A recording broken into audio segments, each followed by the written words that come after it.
So, morning everyone. I sent a message in the chat just to say that we're going to give the others at least 5 more minutes before we begin.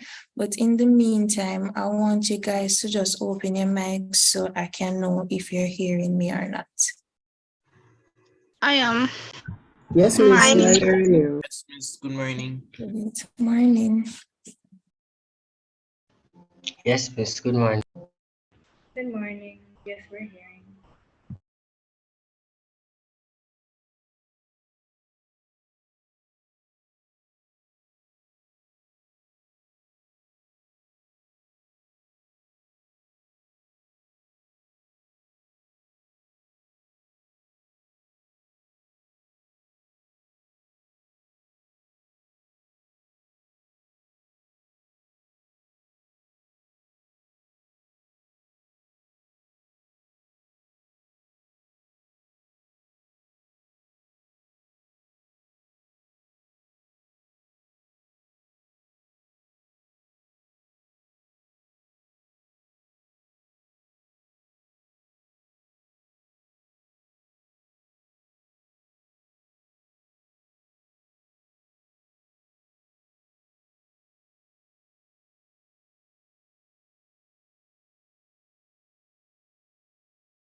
All right. In the meantime, guys, we have 2 more minutes before we begin. So in the meantime, I just want to explain some things to you guys.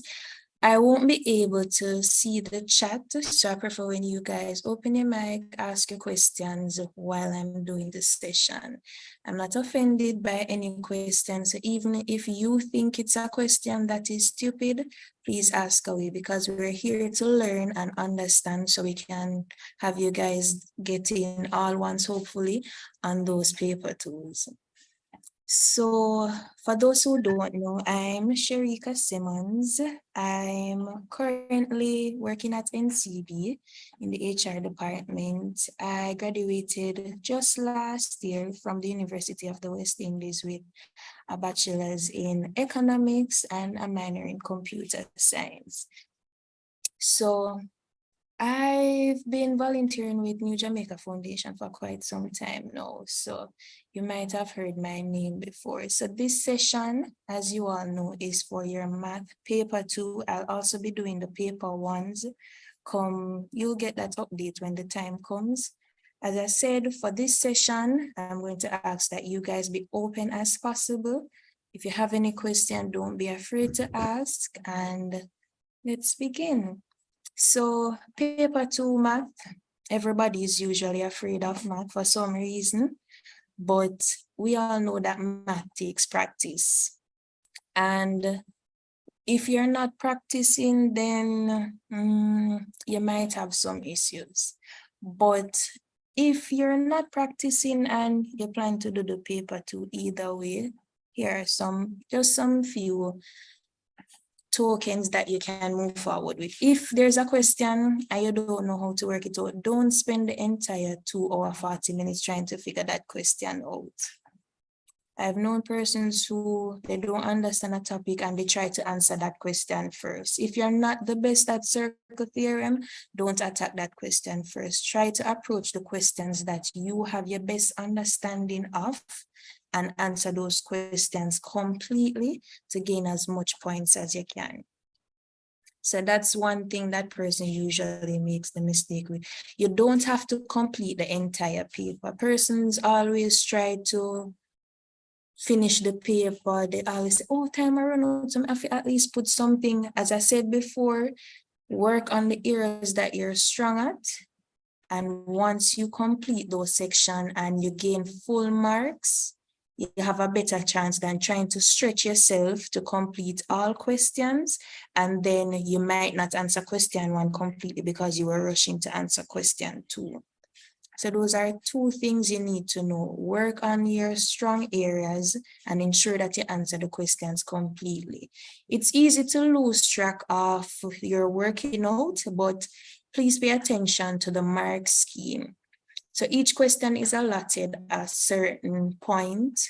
Note those points. Those will tell you how much you need to explain in order to get the full marks.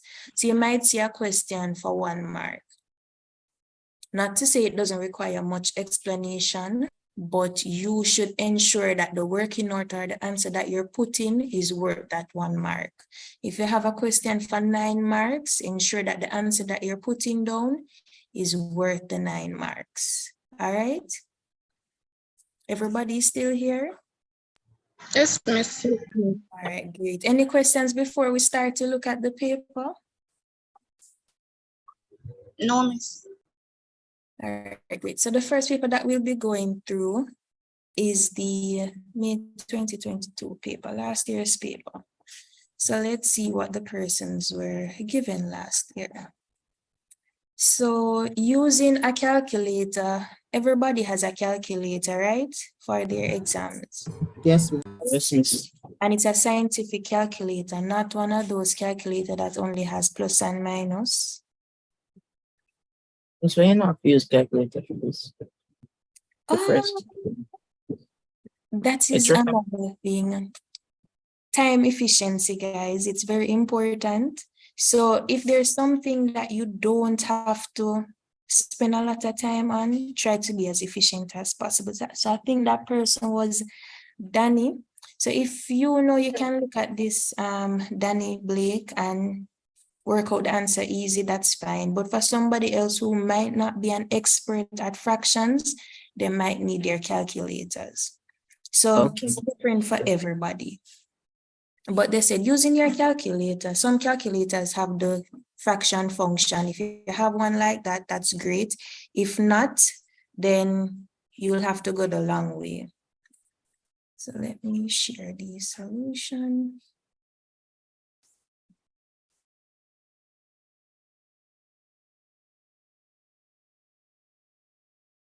All right, so it's pretty simple. So can somebody tell me how did we arrive at 13/8 as our final answer? What would be the first thing that you do in a situation where you have plus and division in the same Miss, you do the division first according to the Bendas rule. That's correct. So we'll do the By the PEMDAS. yes. So we'll do the division first. So it would be 1/6 divided by 2/9. And we know that when you're dividing, you're going to keep the first value. Let me bring up my note. Miss, change the sign and then you flip or reciprocate. Yes, that's correct. Let me see if I can pull up my drawing tool.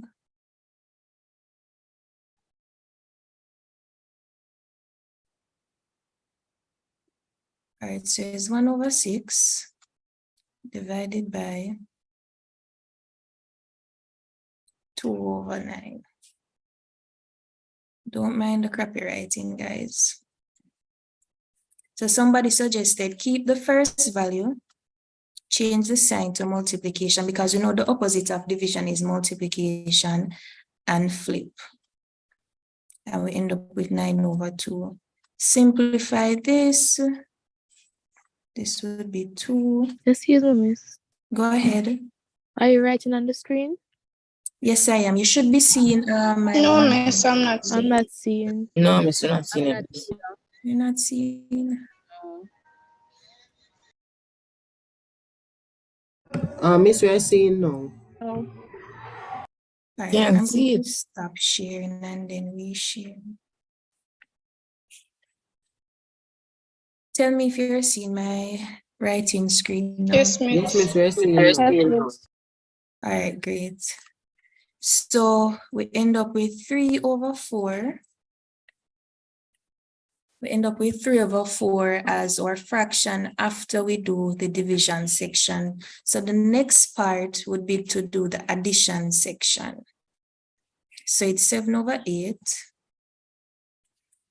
7/8. And as I said, for persons who have calculators, you wouldn't have to go through all of this. You can just punch it in a calculator and find the answer. So when adding, we'll find the LCM. What would be the LCM in this case? 8. The 8. So this would be times 1 and times 2. So it would be 7 plus 6. 2 6 is 12 and 1 13. And 13/8. Everybody's comfortable with how we got the 13/8? Yes, miss. Yes. All right, great. No questions? No, miss. All right, great. So the next part would be B, 8 divided by 0.4 raised to the third. What is 0.4 raised to the third?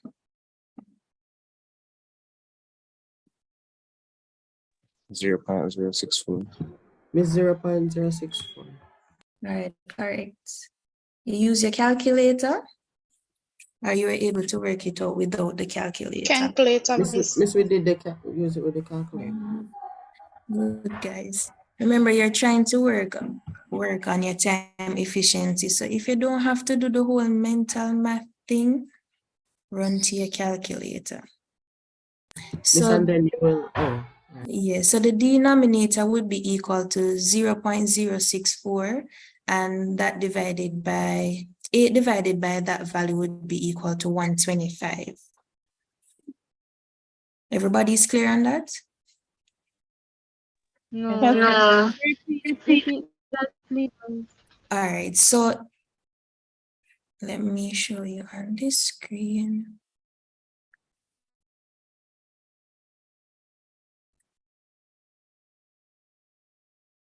So it's 8 over 0.4 raised to the 3. So I asked the question, what is 0.4 raised to the third? This is the same as saying 0.4 times 0.4 times 0.4.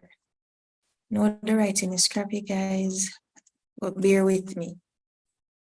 So you know that when you multiply decimals, you count the number of points behind the decimal point for each value. So it's 1, 2, 3. So we know that we need 3 spaces behind the decimal point.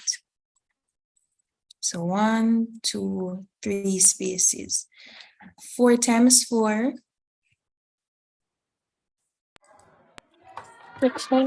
16. 16 times 4. 64. 64. 64. So 0.64.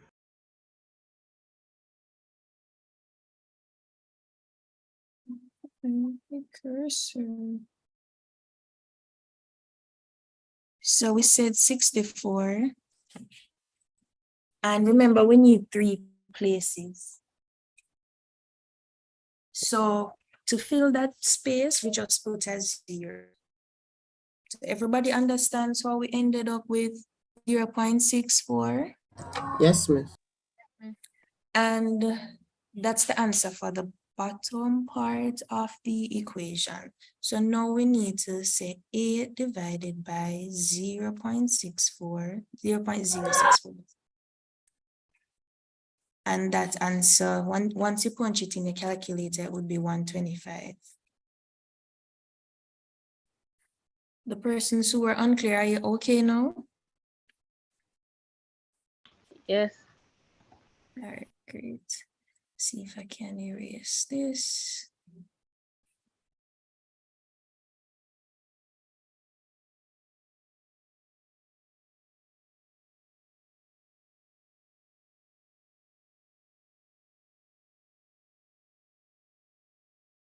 All right, so can anybody has the paper open or can read the next question?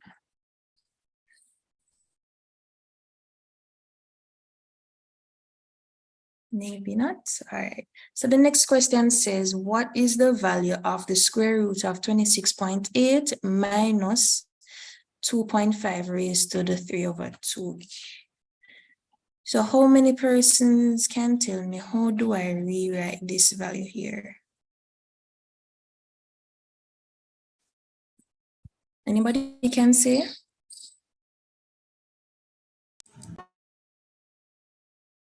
Mister, I think it's like 2.5 raised to the power of 3 divided by 2. So whatever value 3 divided by 2 is, you multiply that by So, raise it by that 4. I think. so we can write it like that, because 3 divided by 2 would be 1.5. So that's one way to write it. That's correct. So I think you can punch that in a calculator and get a value. You can also write it as this.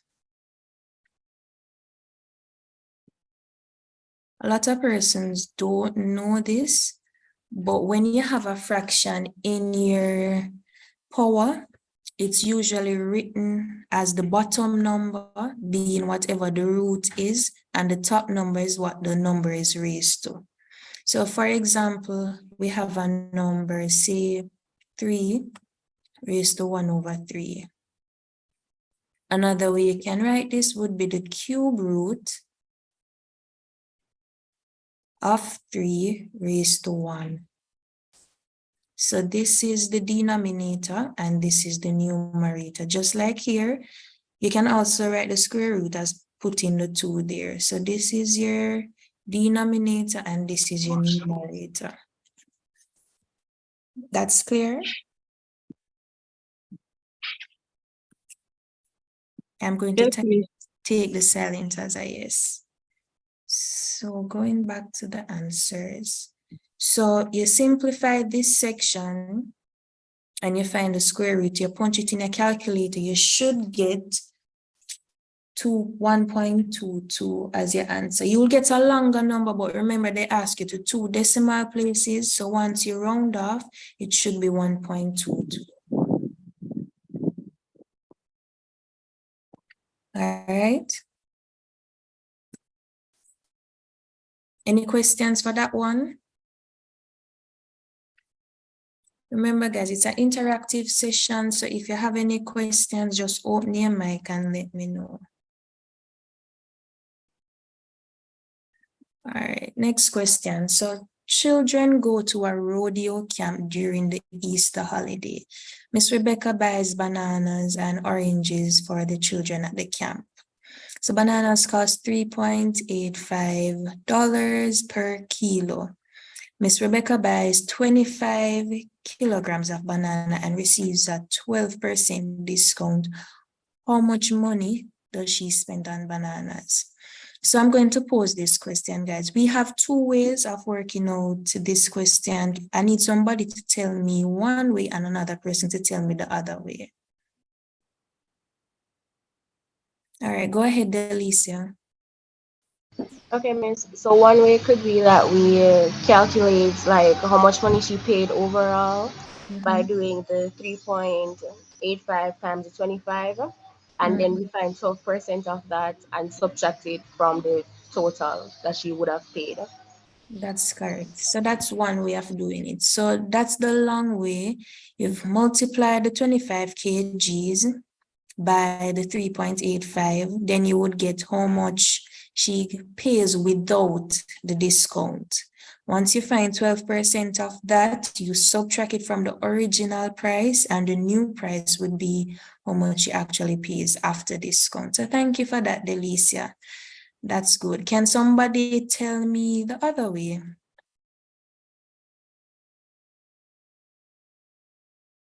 Before somebody goes ahead, anybody has any question as to the procedure that Delicia explained just now? Yes, Miss, could No, you please repeat that again? Well, the method for that. All right, so first you would need to multiply the 3.85 by 25. So we need to find the original price.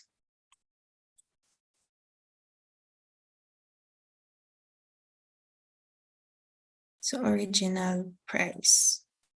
Then we need to find the discount. We're going to call a discount D. So how to find the discount? Once you find the original price, the discount would be the original price times the discounted amount. So we're going to call the percentage common D.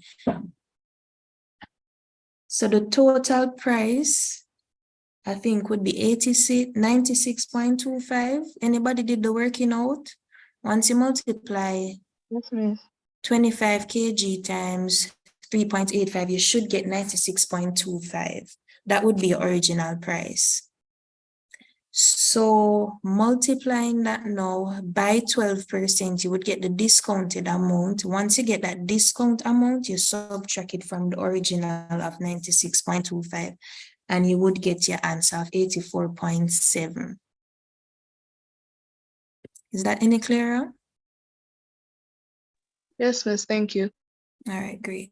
So the other method would be, we know that if one receives a discount of 12%, you're actually paying the other percentage. So 12 and how much would give you 100%? Yes, it is. 88, yes. So you would be paying 88% of the original price. Everybody understands that? Yes, miss. All right, so you'd be paying 88% of the original price. So all you have to do now is just work out your original price and then find 88% of that original price. Because remember, we said 12% would be the discounted amount. So 88% would be what you're paying. So 88% of 96.25 would be 84.7. So it's the same answer either way, either approach that you take, you'll get the same answer. So I'm going to go over it one more time. So the first step we need to do is find the original price. How much did she pay if there was no discount, anything like that? So we were told that the price is 3.85 per kilo, and we bought 25 kilograms.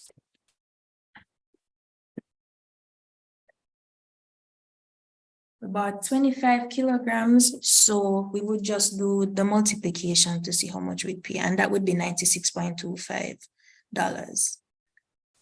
She receives a discount of 12%. As I said, one way to work it out, we can assume that 100% is the original price, and we're subtracting 12%, which is the discount, and we'd pay 88%. Or we can go the long way, find 12% of 96.25 and then subtract it from the original price. Either approach that you take, you'll end up with a final answer of 84.70 or $84.70. We're all clear? Yes, miss. Yes, miss. Right, great. So Miss Rebecca spends $165.31 inclusive of a sales tax of 15% on oranges.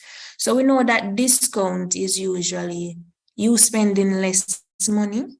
On the other hand, a tax would be you spending more money.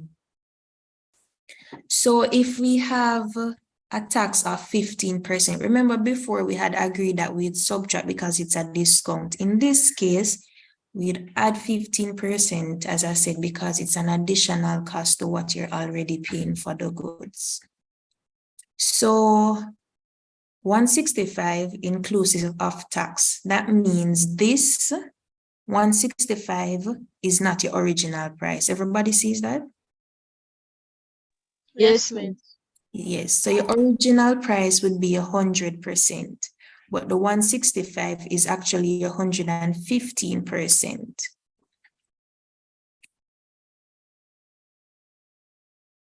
So we need to find what the 100% is in the equation. So 115, as I said, would be equal to the 165. I'm not sure if everybody here is familiar with ratio. So if we have, let me bring up my notes.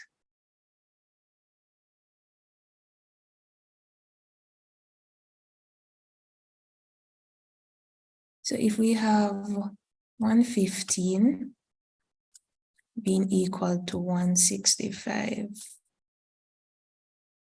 it's 165.31. How would we be able to find out what 1% is equal to? Miss, you'll Divide. have to divide, miss. Yes, that's correct. So we'll divide by the 115.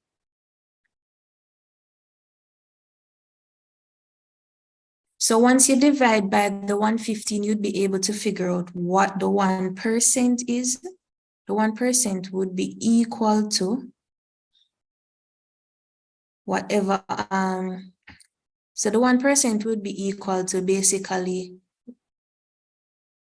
one portion of the 115. But remember, your original price is 100%. So you know that you would have to multiply that again by 100. Everybody see why we're multiplying by 100? Yes, miss. All right, great. So this value here multiplied by 100 would give us our original price, or what we call our 100% price, which would be 143.75. Any questions on that? Miss, how did you get the 165 and 31 cents? All right, so the 165 and 31 cents was given to us in the original question. So here we have it. So we were told that she spends 165.31.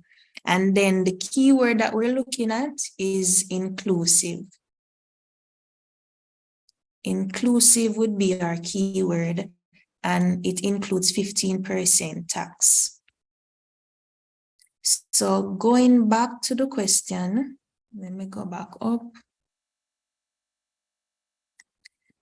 So 165 inclusive of tax would be 115.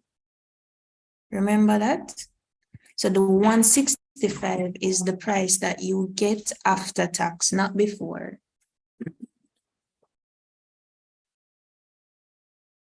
Everybody seeing that? Yes, miss. Yes, miss. Yes, so it's the price you get after the tax is added, and we want to find the price that we had before the tax was added. So we assume that the 115 is added to the original price, which is 100%. And we assume as well that the 165 is equal to this 115%. I asked you guys, how would you try to find one portion or 1%? And you said divide both sides by the 115. Once you do that, remember we want to find 100% and not 1%. So you'd have to multiply it again by 100. And that's how we arrive at 143.75. Go ahead, Shanika. Miss, could it be done by finding 15% of the 165.31? Then when you get that answer, you subtract it from the 165.31. That's correct. So that would be the other way that you can work it out. Miss, but I'm getting a different answer. You're getting a different Same. answer? So I got Really? 140 point something. You got what? So I got 140.51. That shouldn't be the case. Let's see.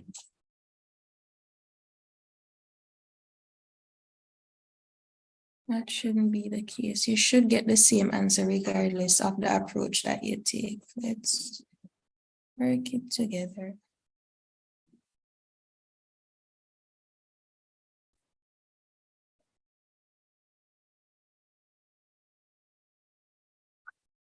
So 165,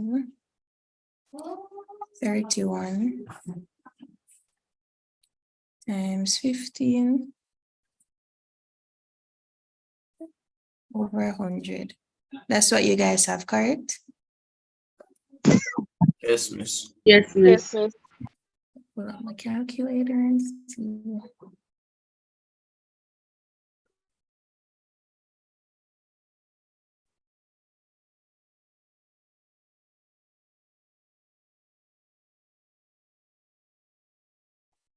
All right, so this should be equal to what? 24 point something? 7.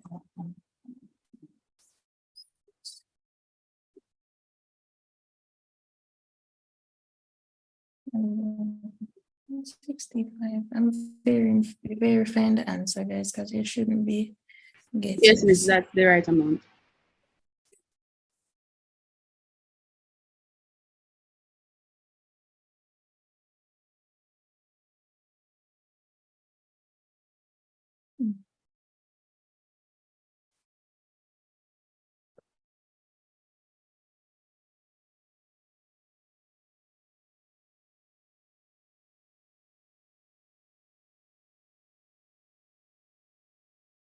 I'm getting a different answer as well, guys. Not sure why that's happening, but you should not get a different answer in that case.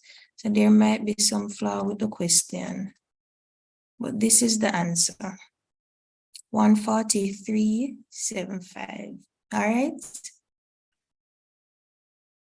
Yes, Miss. Probably I need to investigate that question to see what could cause it to be giving a different answer. Sales.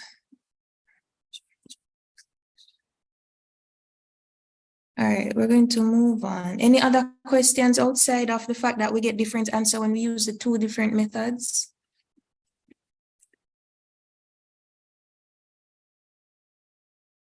No, Miss. No, Miss. All right, so the next question is, let me pull up the original paper. The ratio of the number of bananas to the number of oranges is 2 to 3. Furthermore, there are 24 more oranges than banana. Calculate the number of bananas Mr. Rebecca bought. All right, so everybody understands ratio, right? Yes, Miss. Yes, Miss. Great. So ratio is usually a fraction or a portion of a whole. So once you see a ratio, it represents part of a whole. So the 2 represents part of a whole. The 3 represents part of a whole. So to find that whole, we can just add the values. Everyone agrees? Yes, Miss. All right, great. So what would be the denominator or the whole in this case? 5. 5, that's correct. So based on the question, they said that we have 24 more oranges than bananas. And it is noted that 3 is only 1 point larger than 2, correct? Yes, Miss. Yes, Miss. So So the in one that, with the what represent the 24? yes. So the 1 over 5, because remember it's a portion, it's ratio, so you have to put it over the 5. You can't just say 1. So 1 over 5 would be equal to 24. So if we know that one portion is equal to 24, what is 2 portions? 48 banana and 72 oranges. Correct. So 2 portions would be 48. 3 portions would be? 72. 72. All right, nice. So can somebody tell me the answer for 3 then, based on the discussion that we just had? What's the answer for point 3? 48. 48. All right, great. So 48 is the correct answer. So going back over the question, we agreed that ratio is about portions. To find the whole, we need to add each value. We add 2 and 3, we got 5. The difference is 1, and that's 1 part or 1 portion. We assume that it's equal to 24 because of the statement that says, furthermore, there are 24 more oranges than bananas. And if 1 portion is, or 1 part is equal to 24, then 2 which represents the bananas, would be equal to 48. Any questions on that? No, miss. All right, so I'm going to ask you guys a question. What if you were given a statement which says, let me write it down so it's easier to follow. So imagine the question said, we're going to put another fruit. Somebody give me another fruit. Fine. Apple. Apple. Mango. Yeah, mango season now. So we're going to go with mango. So M. So M.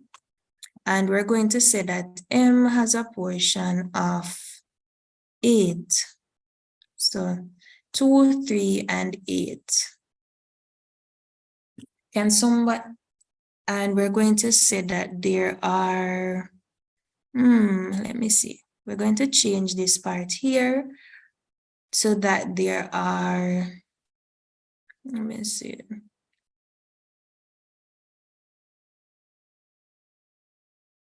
Thirty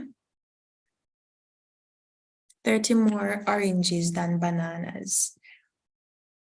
Tell me what would be the answer to those. Miss, could you read the whole Miss, question? could it be 240? 240, wait, all right, let's work at it together. That was Shanika. Yes, miss. All right, so we're going to work with Shanika explaining step by step how she would arrive at that answer. So I'm going to read the question for somebody because I know it's kind of jumbled right now. So the question is, the ratio of the number of bananas to the number of oranges to the number of mangoes is 2 to 3 to 8. Furthermore, there are 30 more oranges than bananas. Calculate the number of bananas Miss Rebecca bought. So come, Shanika, walk us through how you arrived at 240. Miss, Missy said that there are 30 more oranges than banana. So for the banana, you can calculate 30 by 2, 30 times 2, and you get the 60. For the oranges, you multiply 30 by 3, and for the mango, 30 by 8 times 8. But remember, we approached the question as to find the whole first, you know.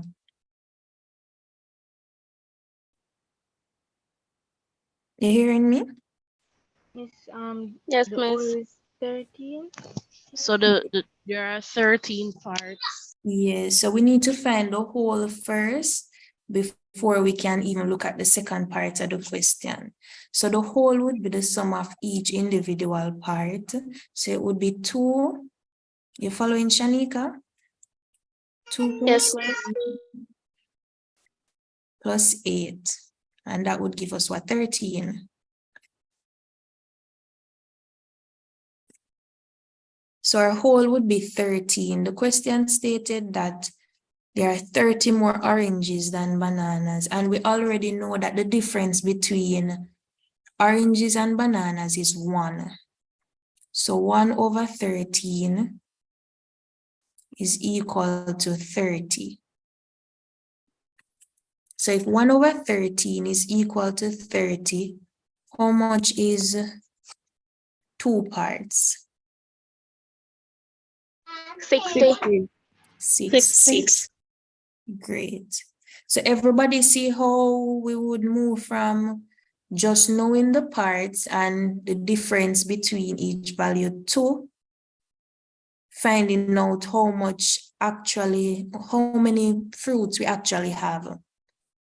You would have to know at least the difference. All right, let me split up the question because I think I might have lost some of you in using the same value. So let's switch it and say the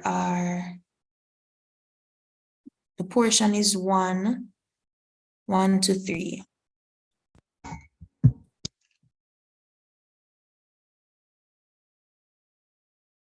What would be your answer in this case? 30 divided by 2. Nice. So the amount of bananas would be what? 15, right? Yes, miss. Correct. Why you say that? Why is that, miss? All right. So let's look at Why is it divided and not multiplied? and not multiply. All right, let's work it out together. So first we need to find the whole, right? You still there, guys? Yes, miss. Yes, miss. So yes. It would be 8 and 1. That's 9 plus 3, 12. Correct? Our whole is 12. Yes, miss.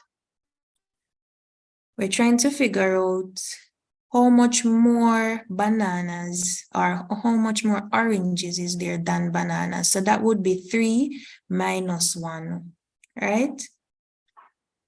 3 minus 1 is what? 2. And that sum would be equal to the 30 oranges.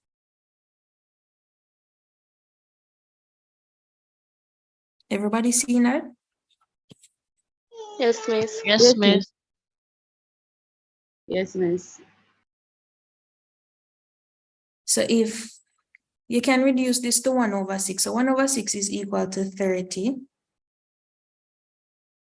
We need to now find one portion. Right? The 1 over 6 would be equal to how many portions? 30. All right, look at 5. it. Two. 5. It would 5. be equal to 2 portions. Remember, now, this 2 represents the difference that exists between oranges and banana. Everybody seen that? How did we arrive at 2? 3 minus 1. Minus 1. So this would be equal to the 2 portions. So if this is equal to 2 portions, we need to find 1 portion. Everybody following? Yes, Yes, miss. miss. Repeat that. Where did the 1 come from? Where did the 1 come from? Yeah. Because we're trying to find 1 portion. Remember, this is 2 portions, you know. The question asked us calculate the number of bananas. Bananas, we're looking at what is in red. Banana is 1 portion. Oranges is 3 portions. Mangoes, 8 portions. So this is what we're trying to solve for. We have the answer for Miss, 2 portions. Go ahead. would you divide the 30 by 2 And that's how to we get arrive one at portion? 15. Because if 2 portions is equal to 30, 1 portion would automatically be equal to 15. Everyone seen that? Yes, miss. Yes, Yes. miss. Yes, so Yes. there's just a procedure, guys, that you just follow. Once you follow that procedure, you should be able to answer any question as it relates to ratio. So first, always find your whole. Because the question is not going to always look this simple. So always find your whole. You find your whole by adding the values that make up each ratio. So the question proposed, it was 2 and 3. We made this several scenarios where we end up with a whole of 13, 12. Sometimes it can even be a bigger number, 60, 100, you never know. Try to find a pattern between the value that you're given and your whole. And that is what we would have done when we said 1 over 5 from the original question is equal to 24. And in this question, we said that 2 over 12 is equal to 30. Yes. Mm-hmm. So what I am getting from this is that you divide both sides, 2 over 12 and equal to 30, both sides by a half. Basically, yes. Okay, no more understand. Yeah. So once you find the link between your ratio that you were given and the value that you were given, because as I said, it's not going to be self-explanatory where, like in this case, you just know that it's 1/5. For example, you realize in this case, we end up with 2/12, and we had to do some extra work to get the one portion. So it's not always going to be self-explanatory, but you need to find the link between the values that's going to give you this value here. Once you do that, you try to find a single portion, which is this. All right, so question, guys, if one portion is equal to 15, how many mangoes do we have? 240. Miss, it would be 15 times 12. Would be 15 times 8. 15 times 8.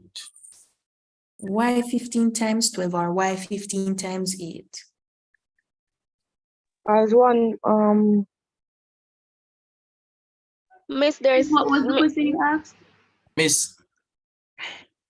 All right, I'm going to ask the question again and then I'm going to ask Shamar to answer. So the question is, if one portion of what's in the question that we came up with is equal to 15, how many mangoes do we have? Go ahead now, Shamar.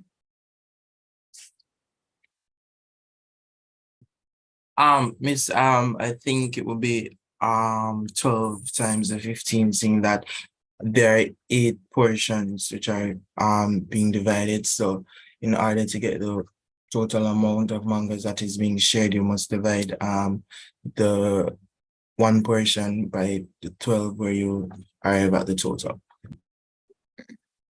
All right, Shanika.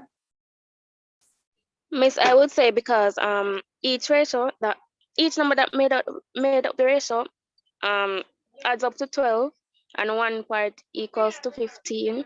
The 15 would be multiplied by the 12. Anybody else?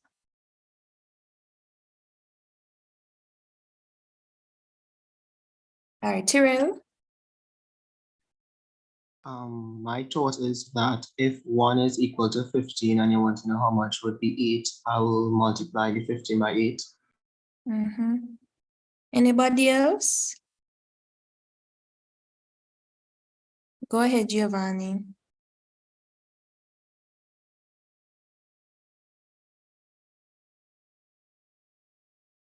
We're not hearing if you're speaking, Gio.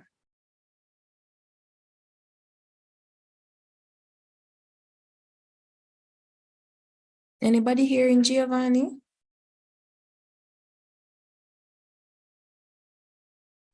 No, Miss. All right, so we got 2 answers based on everybody's opinion. So I'm going to guess that there are no other answers out there. Question, guys. Miss, I agree with the 8 times 15. 15, so, all right, nice. So one portion, remember guys, ratio represents a portion of the whole, right? Everybody agree with that? The 12 would be incorrect. Why is the 12 incorrect? Because the 12 represent the total number of fruits. Correct. That is correct, Shanika. So the 12 would be incorrect because the 12 is the whole. And the question was, how many mangoes would you have? If one portion is equal to 15, and we have 8 portions of mangoes, wouldn't it be 8 times the 15? Yes, Miss. Yes, Miss. And I'm going to put it as a fraction for you guys to see as well. So I'm going to write all of this as a fraction. So it's 1/12, 1/12, 2, 3/12, 2, 8/12. The question I proposed was this. I want the value of this part here. And we assume that 1/12 is equal to 15. So we need 8 times this amount to know what this is.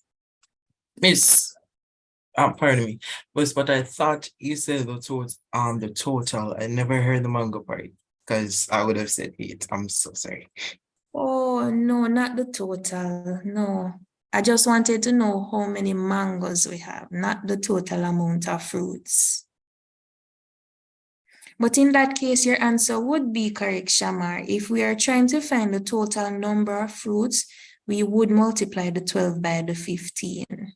So you're not wrong if that was what you had in mind. So everybody see how we arrived at, what did we say was the answer? I think it's 120. 120. Yes, Yeah. miss. So everybody see how we'd arrive at 8 times 15 and not 12 times 15. Yes, miss. All right, great. Any questions on that part before we move on to the next question? No, miss. Lovely. No, miss. Lovely. So factorizing. How many persons like to factorize? Nobody? Anybody? Somebody? Yeah, I like factorizing. All right. So Same. Miss, it's okay. Anastasia, I think you said you like factorizing, so It depends. let me to walk the class through this one. So how would you approach this question? The answer is there, but I want you to walk us through because many persons might not understand how we arrive at each section. To reach at the second section, I'd have to to get the 4 numbers there, I'd have to multiply 4 and 5, and I'd get 20, but I'd also need to get 2 numbers that can also be added to get -9. Oh, so you're saying you multiply the 5 times the 4, you end up with +20, and now you need 2 numbers that would give you -9. Yeah, but So it can Mr. also Afan- be multiplied to get -20. I mean, +20. Yeah. Oh, so when we add it, we should get -9, but when we multiply, we should get +20. Yeah. All right. I think somebody else was saying something. Go ahead.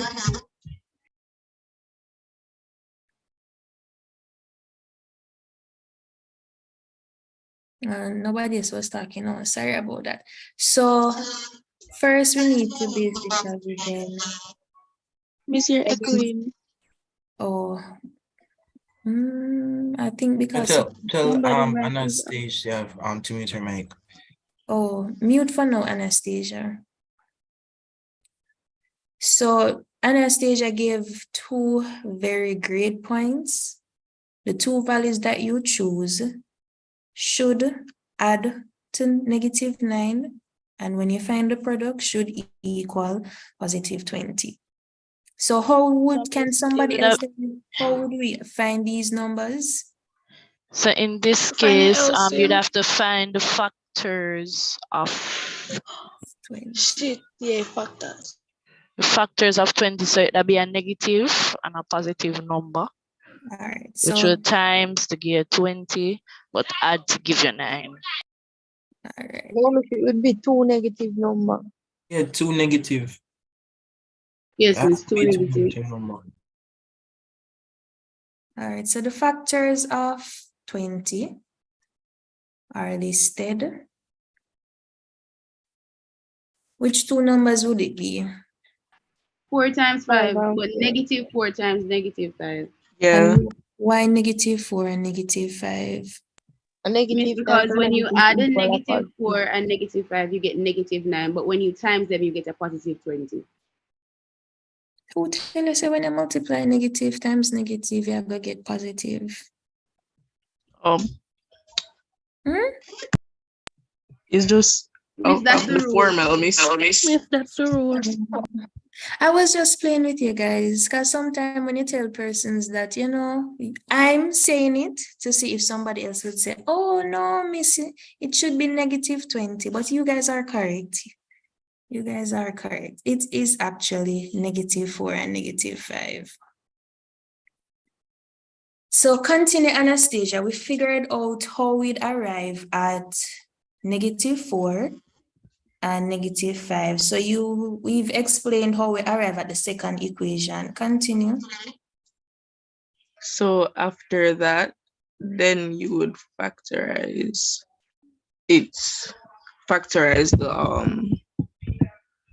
the equation into two different parts.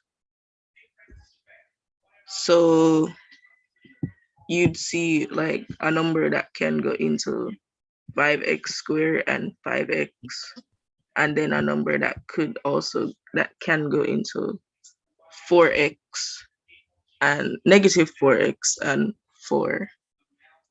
So you're saying we should group them? Yes, miss. And then pick out what's common. So Yes. from the first bracket, all right, mute again, Anastasia. I'm hearing myself echoing.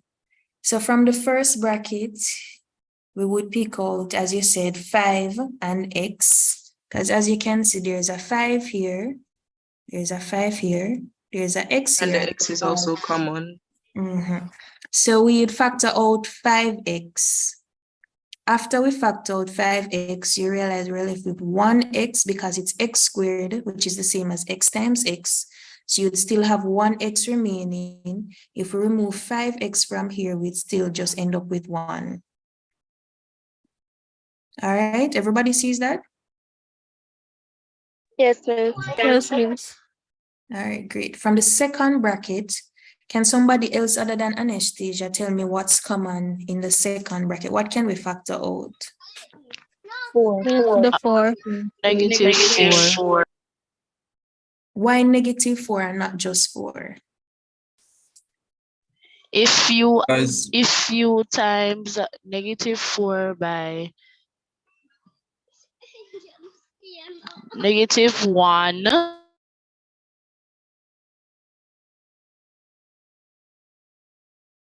I believe it's because of the sign in front of the. if it It's times because -4 by a positive. -4 and +4 is divisible by -4. Good point, Shamar. Anybody else has any rule that they were told? And if you multiply -4 by -1, you get +4. So Yes, and it doesn't necessarily mean that it's -4. It's just because the sign's in front of the bracket, so the 4 automatically becomes negative. We could factor out a +4, but we'd end up with something like this. 4 -x plus 1. And one rule for factorizing, guys, maybe you don't know, but always try to have your brackets having the same value. This bracket would be totally different from this bracket. Everyone seen that? Yes, miss. That is why we chose to factor out -4 instead of +4. Everybody following? Yes, Yes, miss. yes, miss. And the reason why we do that is because we want to have something like what we're seeing here in the second line, in the last line, sorry. If this is common and this is common, we can basically group these and then multiply it by whatever is in the brackets. But if this bracket is totally different from this bracket, then our final answer would be whatever is in this line. And that wouldn't be simplifying or factorizing in its entirety, because you would basically end the question halfway. So try to have your brackets being the exact same. So once you figure out the first bracket, you shouldn't have an issue with the second one. What I usually do, write back whatever is in the first bracket, in the second bracket, and then try to see what I can do up here to get this value. So basically I would be basically I'd be factoring out -4 in order to get x minus 1. Everybody following? Yes, miss. Yes, miss. Yes, so that's something to know. Try to keep your brackets consistent. Once your brackets are consistent, your value should be good. So we ended up with 5x bracket x minus 1 minus 4 x minus 1. So as I said, whatever is in the bracket is the same, so we can group whatever is outside of the bracket together, which would be 5x minus 4, and then we have the x minus 1 in brackets. Everybody is clear on how we move from 5x squared minus 9x plus 4 to 5x minus 4 x minus 1?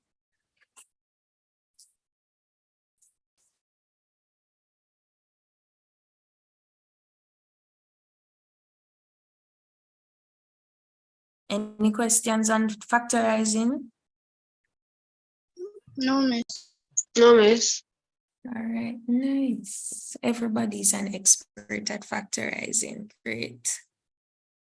Factorizing just takes practice, guys. And for you to know your timetable, you just need to ensure that you know the factors and know the rules. So ensure that you understand how do you arrive at those two middle numbers. Once you have that concept secured, it's good.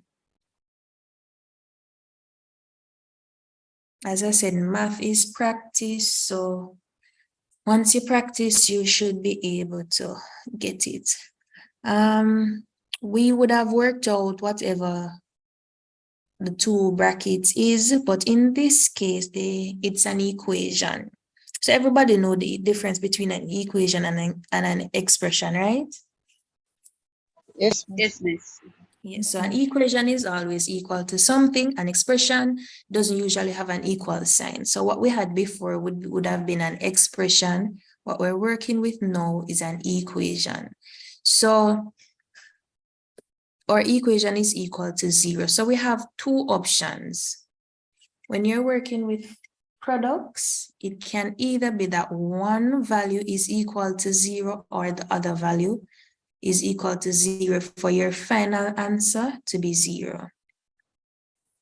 Let me show you what I mean by that. So 1 times 0 is 0. You could have 1,000 times 0, still 0. So one of these number has to be equal to 0 for our answer to be 0, correct? Yes. All right, great. And that concept is what we're going to use to try and solve for x. So first assumption, 5x minus 4 could be the 0 that is in the equation. So that's what we have here. 5x minus 4 is equal to 0. So in order to get, we're transposing for x. So we need to get rid of the 4. We need to get rid of the 5. How do we get rid of the 4? Care about the Add 4 to cancel. So we're adding 4 to both sides. That's correct. So if you add 4 to the side where you have 5x minus 4, the 4s would cancel. If you add 4 to 0, you get 4, right? Now we need to get rid of the 5. How do we get rid of the 5? What's the opposite of multiply? Dividing. 5. Correct. So that's how we'd get rid of that. We'd get rid of the 5 by dividing both sides by 5. And our x would be equal to 4 over 5. That's assuming our 0 is that bracket. If our 0 is the other bracket, x minus 1 equal to 0. It's a minus again, so we'd add to cancel or add to bring it over. So adding 1 to both sides would mean that x is equal to 1. So our final answer would be x is equal to 4/5 or x is equal to 1. It's important, guys, that you put the or. Many persons usually work out questions like these and forget to put the or. As I said before, it cannot be that two numbers are 0. All right, 0 times 0. Somebody put that in a calculator and tell me what you get. Syntax error. Anybody else got an error? Yes. Yes, so logically, they would not ask you to multiply 0 by 0. So that is why you have to ensure that you state your or. No equation would ever be 0 times 0. So please, guys, don't leave out your or. Even in your final answer, even if you work out up here and you may not put the r because you may work it under it or wherever, but ensure in your final answer, you have that x is equal to 4/5 or x is equal to 1 or whatever the value is. All right.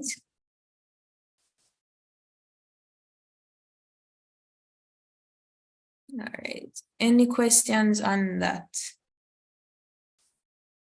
No. All right, great.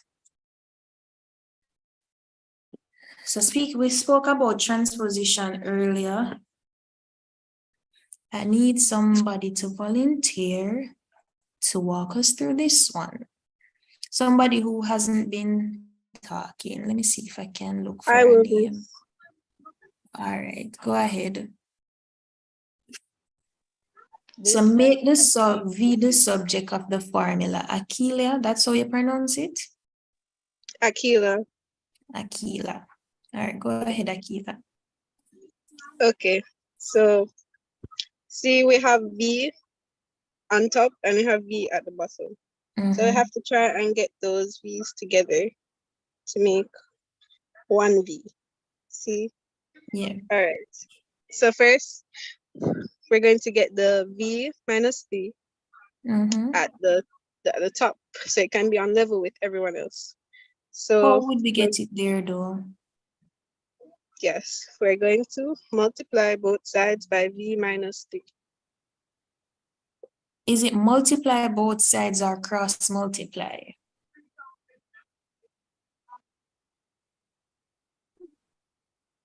Cross multiply.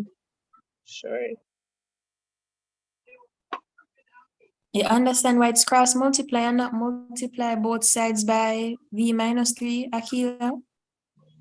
No, miss, why is it that? All right. So let's pause in your explanation and then you continue. So we're going to do it your way, V minus 3.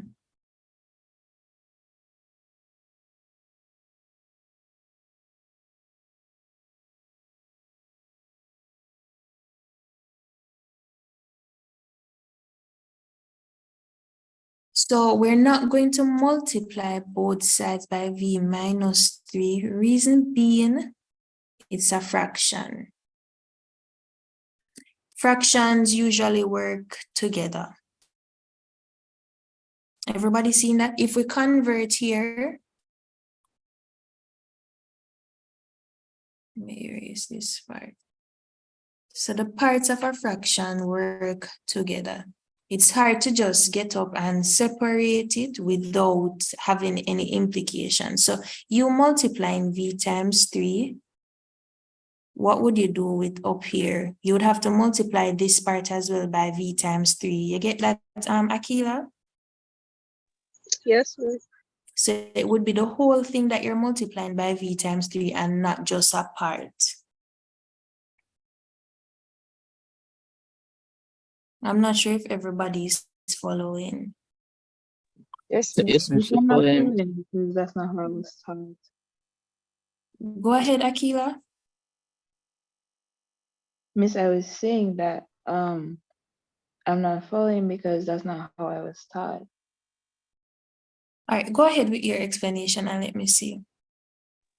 Miss, how I was taught was when you want to get rid of something from one side, you use the opposite sign to get rid of it. So for example, if you're adding and you're adding 2 and you want to get 2 from, and you want to get rid of that 2, you would subtract the 2 instead. That's how I learned it. Yes, so that is totally correct. But as I said, fractions work together. You can't just break off piece of the fraction and expect that the other side is going to uphold itself. So you have to find a way to break the fraction in a way where it won't fall apart, basically. Not saying what you're saying is incorrect because that's how you do it.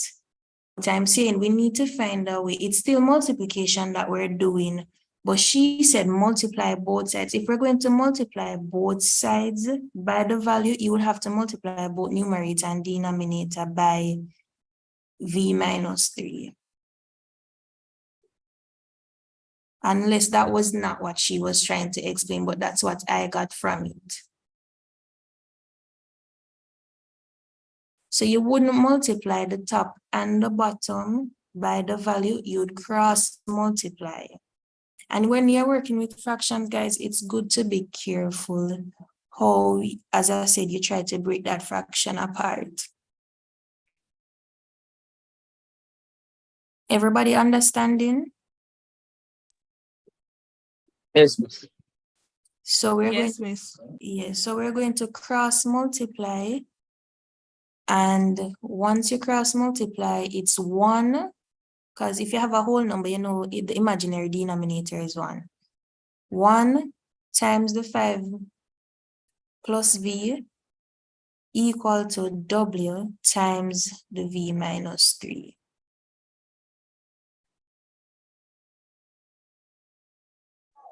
So because it is being divided by v minus 3, the w I go end up. I don't understand. All right, so we're cross multiplying. So it would be w times the v minus 3. This is what we have here. And each whole number has an imaginary denominator of 1. So basically, you just carry over the v minus 3. You basically, yeah. And the 5 plus v, you're going to leave over the next side. Yeah. But it can be complicated with what Akilia said, guys. If you look at it as just bringing it over and multiply, in your explanation, that could be totally wrong. So ensure that you have your cross multiply sign to let them know that you're cross multiplying.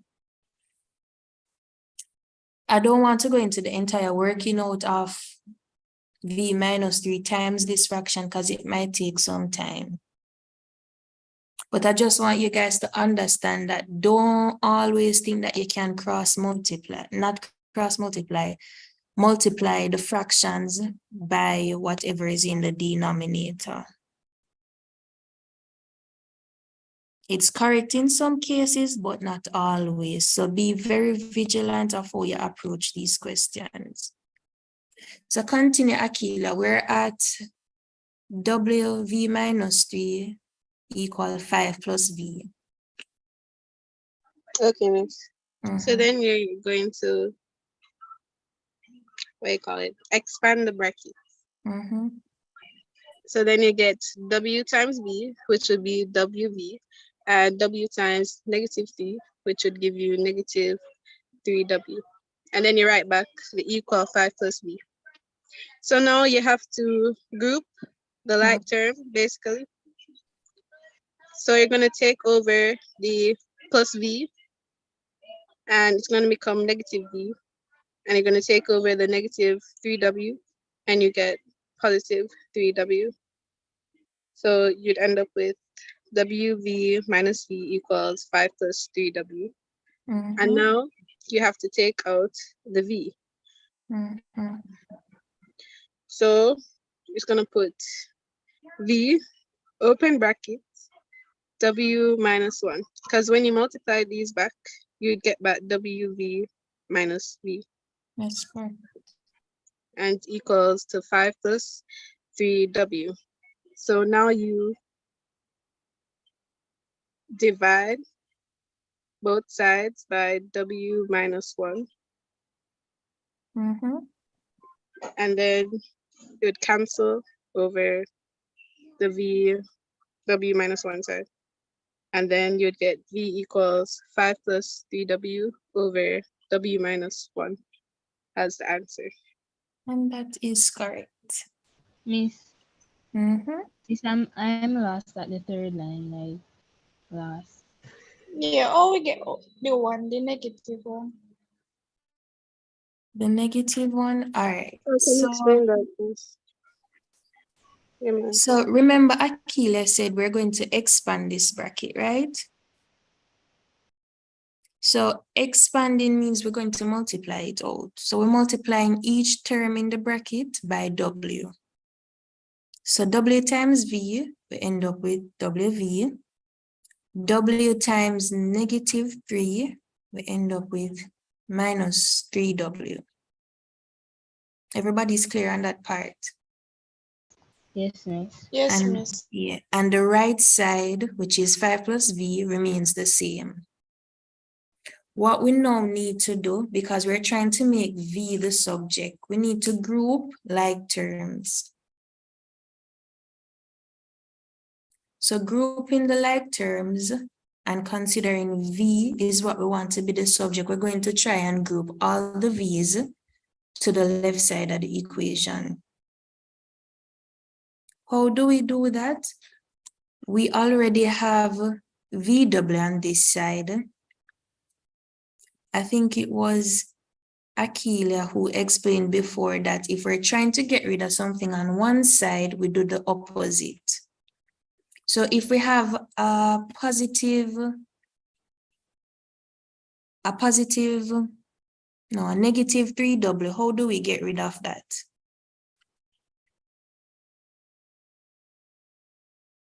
Miss, you subtract. No, it's negative, so we need to do the opposite. So Add. So we need to add 3W to both sides.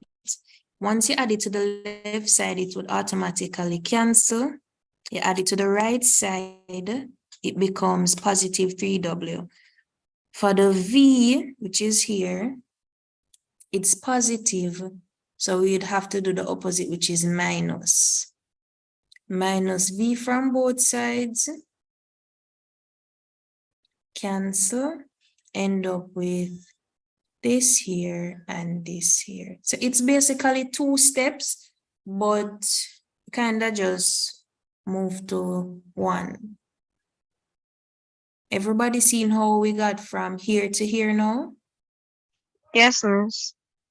Yes, miss, your group, the like terms. Yes. So it would be WV. Let me try to write it out. Is equal minus now 3W equal 5 plus V. So we're moving the 3W first. So we end up with WV minus 3W plus 3W.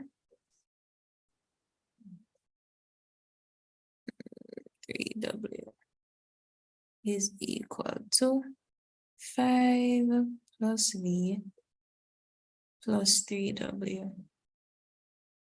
So this is the long way. This would cancel and we end up with WV is equal to 5 plus V plus 3W. And we're trying to get rid of the V, so we minus V on both sides. Minus V, we end up with WV minus V equal 5 plus 3W. Clearer? I hope that is much clearer. It's not really for me. All right, Abigail, tell me where you're lost. Miss, with them, wait, they just carry down the W minus 1 the denominator. I'm confused right there. Oh, we're not reached so far yet. Oh. So we're here where we have WV minus V equal 5 plus 3W. Yes, miss, I get that part. So what we need to do now is we only want one V because we're trying to make V the subject. And you realize we have two V's here. So we're going to do what we did before when we were trying to factorize. We're going to pick out what's common and then write what is left in the bracket. So we know that V is common, so we pick out the V. When we take V from the first part of the equation, we end up with W. When you take out V from the second part, you end up with 1, -1 that is. You seeing that now, Abigail? Yes, miss. So we end up with W minus 1 in our bracket. If you're supposed to multiply it out, you would still get back WV minus V. And the right side remains the same. So now we have one V, but still we have something beside it and we need to get rid of it. So as Akiva said, just divide both sides by W minus 1 and our V is equal to 5 plus 3W divided by W minus 1.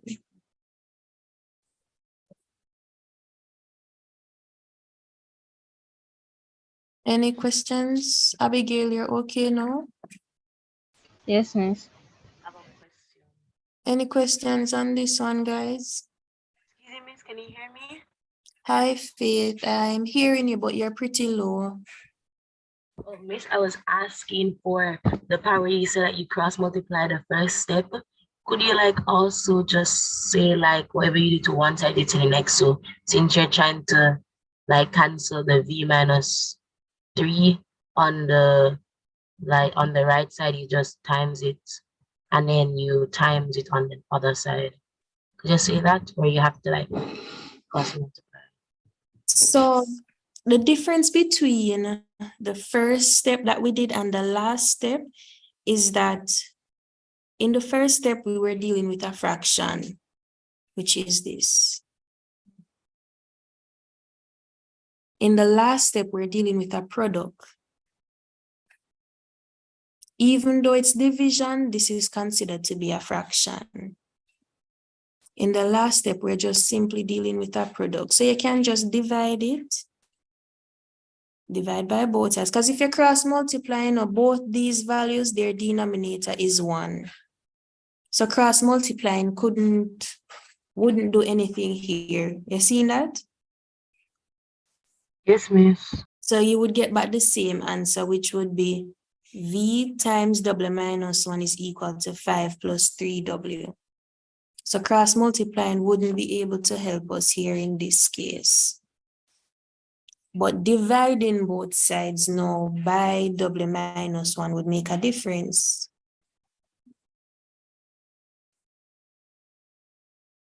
Everybody understands why we cross multiplied in the first part, but now we're dividing both sides? Yes, miss, I see it now. All right, great. Any questions on transposition?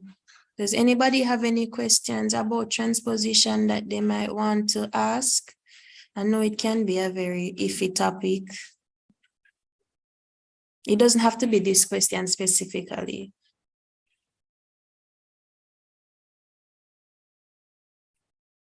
All right, I'm just going to ask you some basic questions, guys, as it relates to transposition. And I want persons who have not been participating to answer me.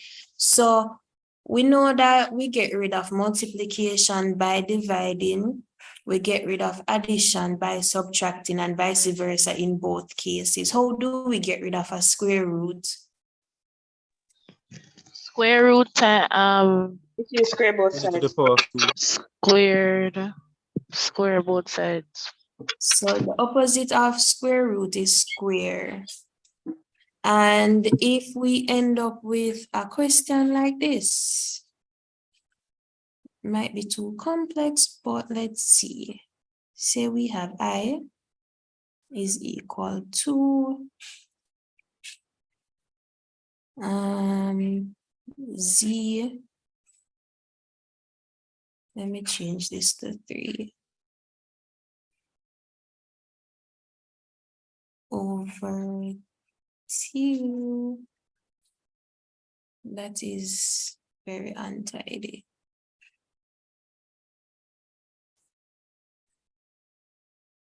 So I'm trying to write Z raised to a fraction.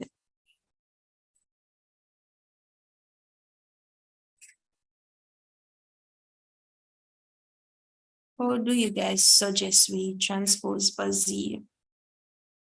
Let me put an X here. Let me change that to, I'll put the power.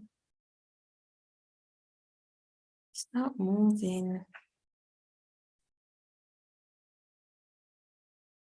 X.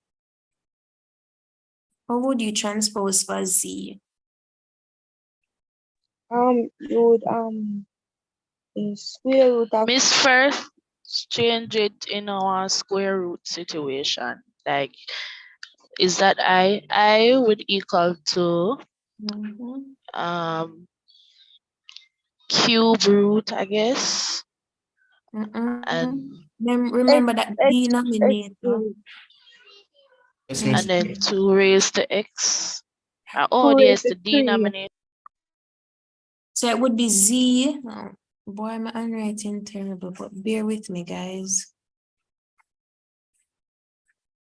So it's a Z.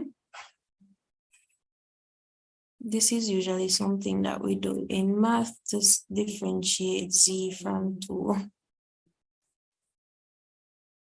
So it's Z raised to 3. I don't remember the person who was talking, but you can continue. So write it as a square root. What else?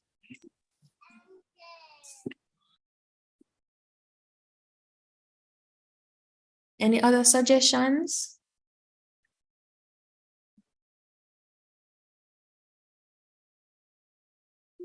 You cube both sides by x. Right. I don't know. Just x both sides. And you are correct, Akeelia. Stop doubting yourself. So I had asked the question before, how do you get rid of a square root? And you guys said square both sides. So in this case, this is an x root, or an x root, sorry.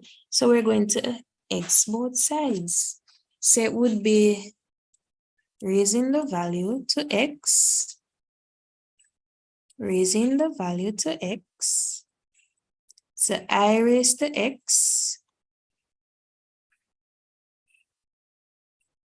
is equal to, this would cancel this, would be equal to Z cube. Everybody seeing that? Yes. Miss, Mm-hmm. Miss, the x is like, why is like the x over the 3? I mean the 3, yeah. Why is it like that?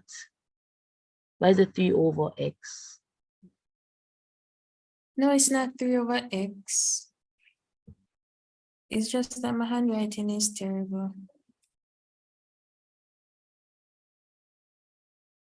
No, miss, not for the final answer. For Miss, I think the In the person is talking original about the power. question. All right, so it's just a random question that I just came up with in my head. So it is possible for you to have a power as a fraction. So this is one value.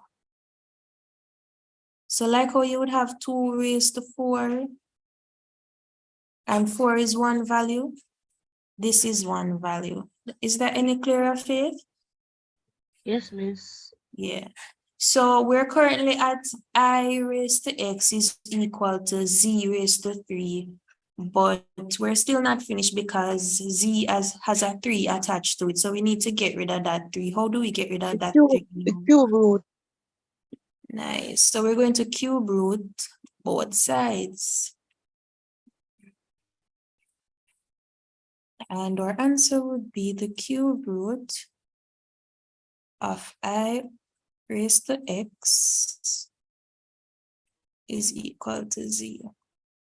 And can somebody tell me how can we write this portion here in a simpler form? I x over 3. Nice. Who said that? Was it Tishea? Taisha, miss. Taisha, sorry. Taisha, great. So that is correct, Taisha. Anybody have any question as it relates to how you would work out a question with such situations?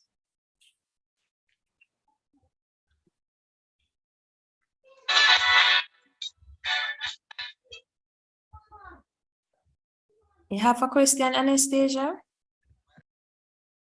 No, miss. All right, great. Guys, remember, I'm not seeing the chat, so you have to open your microphones and speak. I realize that there are 44 messages in the chat. I won't be able to read the chat and present. So please feel free to open your mic and speak. So, all right, you guys should be able to handle transposition because I think I've covered all the grounds that they would have given you in an exam. So just remember, the power questions are really tricky. Ensure that you follow what you're doing. Try to break down the question first and then work it out and then put it back together. All righty, next question. I'll have to erase this.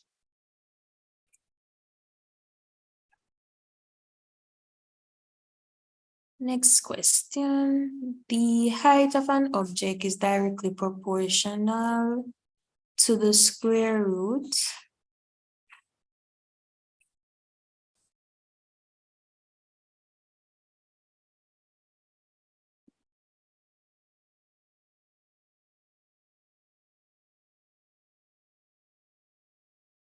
so we are moving along.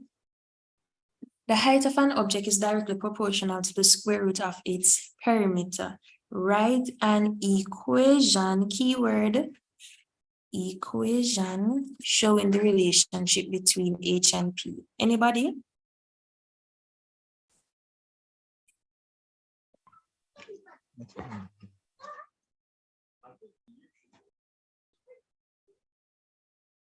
Anybody? Can I try?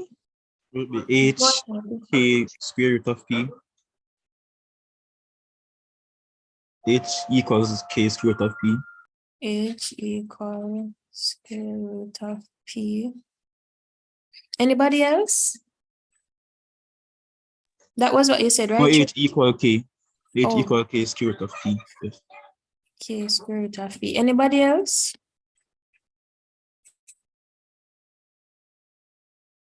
I think Lily, you wanted to try. That's the same answer you were going to give? Yes, miss. All right. So you are both correct. That would be your answer. So before, persons usually write what the statement actually said. So the statement is basically saying H is directly proportional. That's the sign for directly proportional, the alpha sign to P. And if it's directly proportional, we usually replace this sign with equal and the K value. Sorry, I forgot the square root. Equal and K. And that would be this answer. So you're both correct. Everybody understands? K. K is a constant. So K is a constant because they ask us for an equation. We don't know what exactly All right, so let me start from the top. So when the settings are directly proportional to another, it means that as one increases, the other would also increases. As one decreases, the other would also decrease. But what we often don't know is by how much. So yes, the height and the perimeter will increase, but by what value, by what percentage? We don't know that part. So when we write this statement, this is pretty vague. Yes, it's directly proportional, but by how much? When you substitute the alpha sign with equal and k, giving you an equation because something is equal to something else, this is basically telling us that h times a specific value, which is usually a constant, and we call that constant k. So h is equal to whatever that value is times the square root of the perimeter.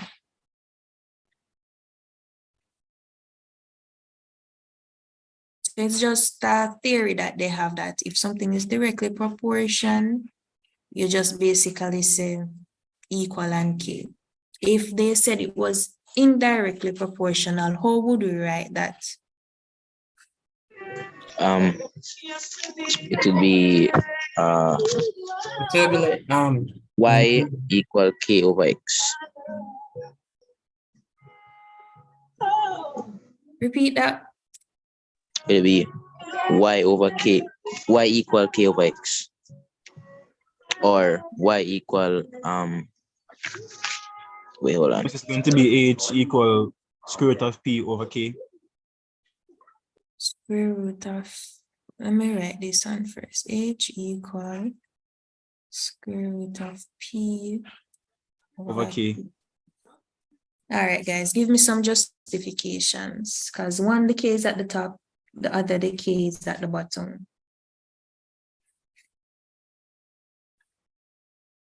Miss, in the original formula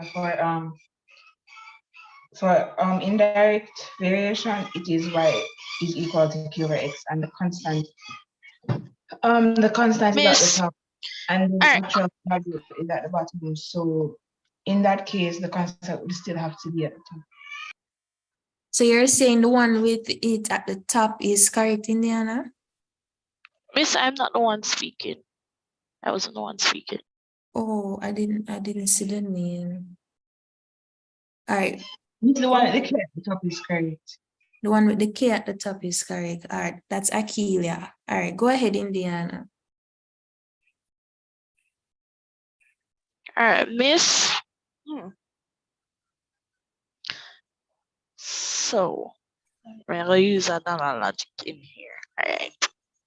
Miss, if you remove the square root of p and put 1 there, right?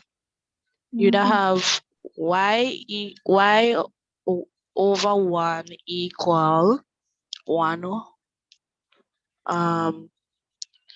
k over 1. And then for the other one, you'd have h over 1 equal 1 over k. Normally directly proportional would be h equal 1 over k. When I use physics logic. Anyways, and then indirect would be y over 1 equal k over 1. So I think the first one is correct. And the first one is correct. So the k is at the top. Why? Because of this little part that we have here. H is directly proportional to the square root of p. If the statement had said h is indirectly proportional, this would what it would be.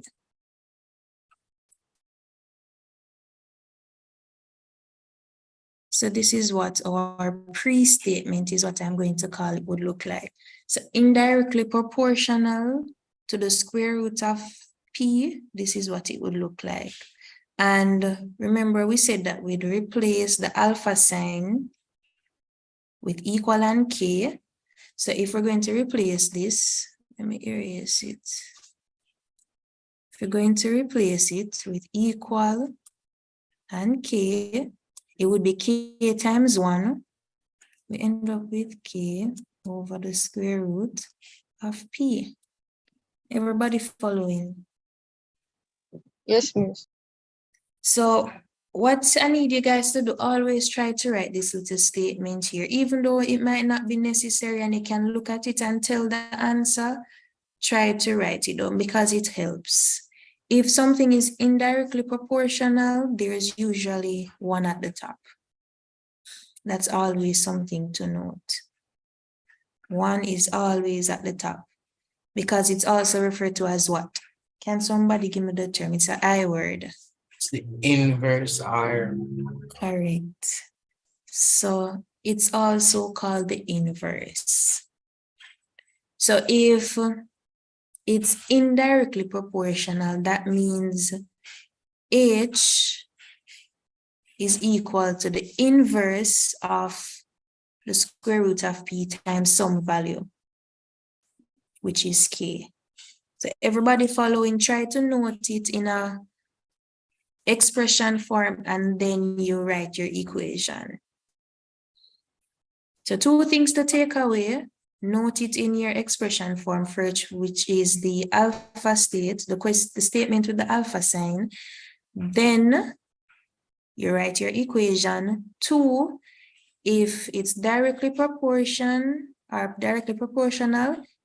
write as is. If it's inversely proportional, it's usually the inverse of whatever the statement is. And you write the inverse by 1 over whatever the value is.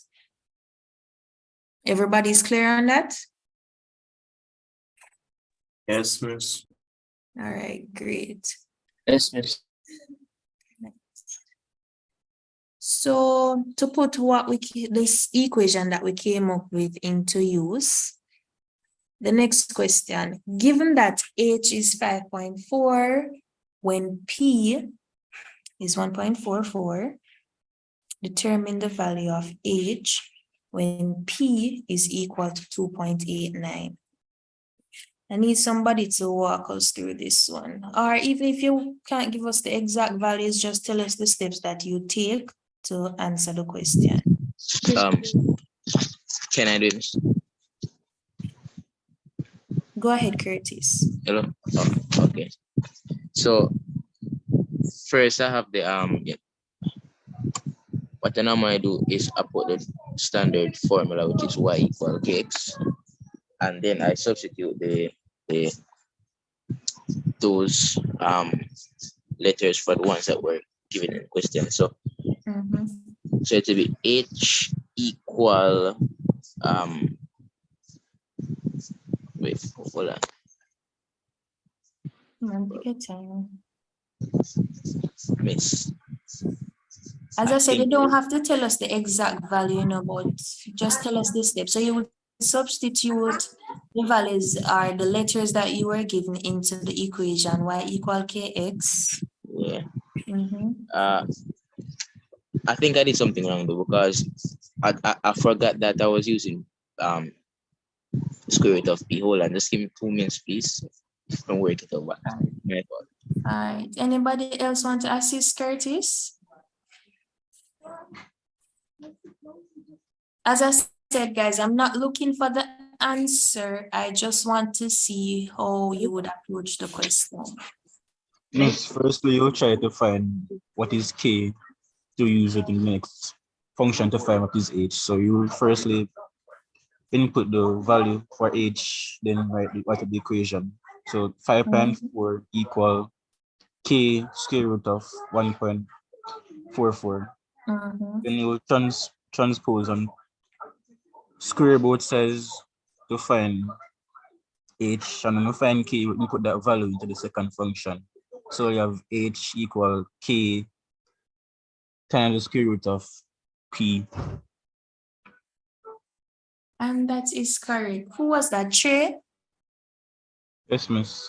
That is correct. So the approach that you'll take is that you'll be using the formula twice. So first we'll use it to find what K is, then we'll use it to find what H is.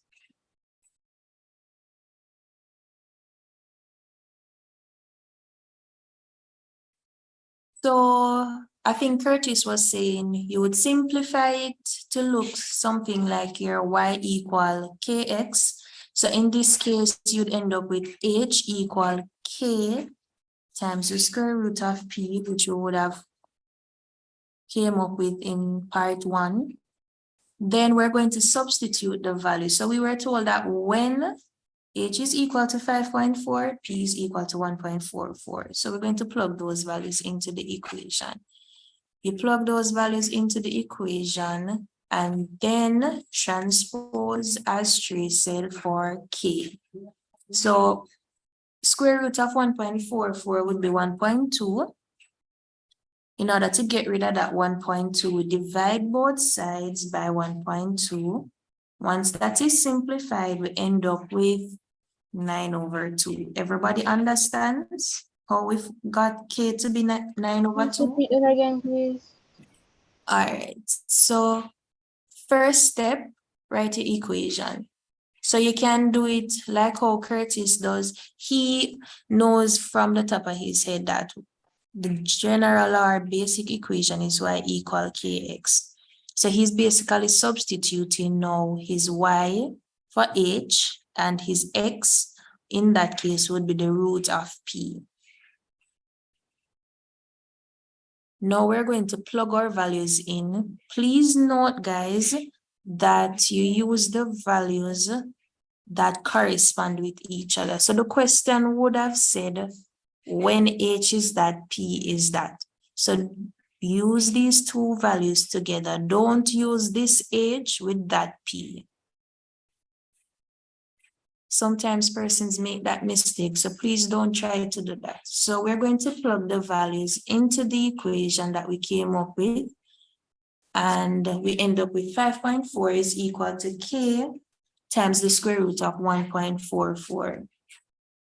Using a calculator, we would have found out that the square root of 1.44 is equal to 1.2. We need to get rid of the 1.2 because we need k to be our subject. We divide both sides by 1.2, and that would be 5.4 divided by 1.2. You reduce that, and we end up with 9/2. Any clearer?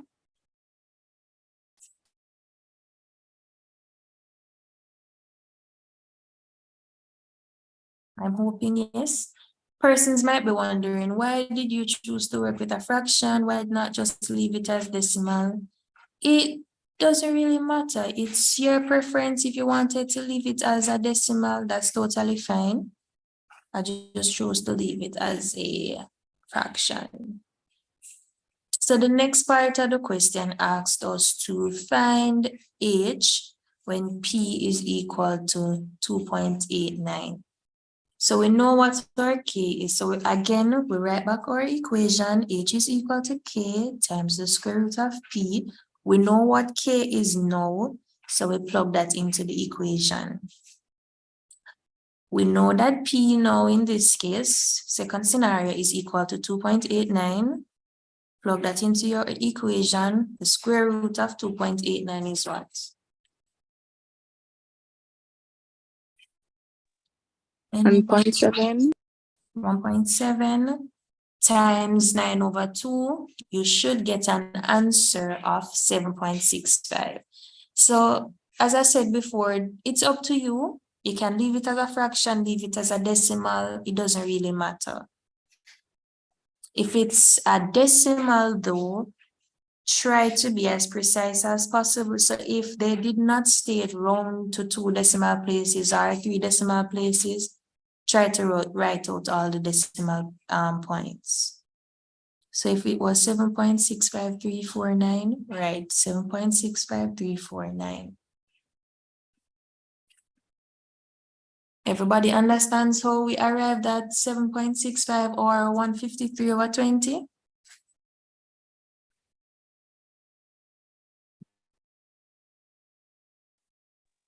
Yes, miss. Yes, miss. Miss, I get to arrive at the 7.65, but with the 153/20 they come from. It's just the fraction version of the decimal. So when you find the square root of 1.89, you could have converted that to a fraction and then multiply, and then you would end up with the 153/20. As I said, you can just scrap the fraction part. Sometimes it's just easier for me to work with fractions. So as I said, it's just about preferences. You can just stick to your decimals. All right, I'm going to, let's see. I want to at least finish this paper today. So let's go through question 3 and then we take a break, like a 10-minute break for you guys to get some water and a snack or something and come back, all right? Yes, Miss, question. The answer that you got just now is 7.65, right? Mm-hmm. Okay. So question 3, the diagram below shows 4 shapes, P, Q, R, S. Maybe we'll get to draw T one day on a square grid. First question. Describe fully the single transformation that maps P onto Q. Who is our, what topic is this again? I don't even remember. But yeah, who is our expert on Translocation. Reflection. Reflection. I think it's reflection. So rotation. Who say rotation? Why rotation and why reflection? Miss reflection because it was reflected using the mirror line x equal 1. X equal 1. Remember, we're looking at P and Q, you know. So x equal 1 would be this line. A reflection of P in this line would be somewhere on the left side. It wouldn't be Q. Miss, hold on. Q would be rotation because yeah. the Is it rotated 180 degrees anti-clockwise or clockwise? Isn't S the enlargement of P? No, so it's not an enlargement because they're the same size. If you basically look at it and see how much space it is. Oh, we're not at S yet. We're not at S yet. But you're correct about that part. So it's a rotation. I think somebody mentioned 180, and that is correct. So rotation, where would be your center? Let me see if you guys thinking. At the at the top right 7. 7. 7. Negative. Yeah, 7. Anybody else? 7. Question. Go ahead with the question. Wouldn't you use wouldn't you connect the points and use a geometry set with the compass? You would go from the middle and draw an arc or something like that, and then you would use the protractor and that would tell the degrees. So that's correct, Lily. That would be one way how you could approach it. A very long way though. Yes, miss. Miss, I can just draw lines from each point of the object, miss, and see where they connect in the center, and that would be where the axis where the object rotated on. But that was a trick question, guys. Remember, when you're dealing with rotation, you usually state the degree and whether it's clockwise and anti-clockwise or counterclockwise, as some persons say, right? So that's something to know. That was actually a trick question. You wouldn't be required to state the center of a rotation. All right? How much did this rotate by? No, don't feel bad because your explanation was Please repeat correct. that, Miss. All right, so when you're doing rotations, there are two things you need to account for in order for your answer to be considered full or complete. So one, you need to state the degree by which the figure or image was rotated. And two, you need to state whether it was clockwise or counterclockwise. The explanation most of you were given, except for, I think it was Lily, she would have brought up the whole protractor and compass. She would have basically deciphered the angle from using her geometry set. The persons who were talking about connecting the points to find the center, that is how you'd find the center for an enlargement. So you guys aren't wrong, so don't beat up yourselves. So P and Q, as many of you would have said, is a rotation. So it's rotated 180 degrees. Ignore this part, guys. You don't need it, but I still include it. I think somebody had stated that you need 7 would have been your center. Clockwise 180 degrees, and that would have given you your answer. All right? Yes, Miss. Everybody understand? Always state clockwise, anti-clockwise, and degree. For rotations, the center is not important. Even though I've included it here, it's not important. And why? I'm going to show you why. For example, what if you had a center that would have fallen somewhere here? How would you define it?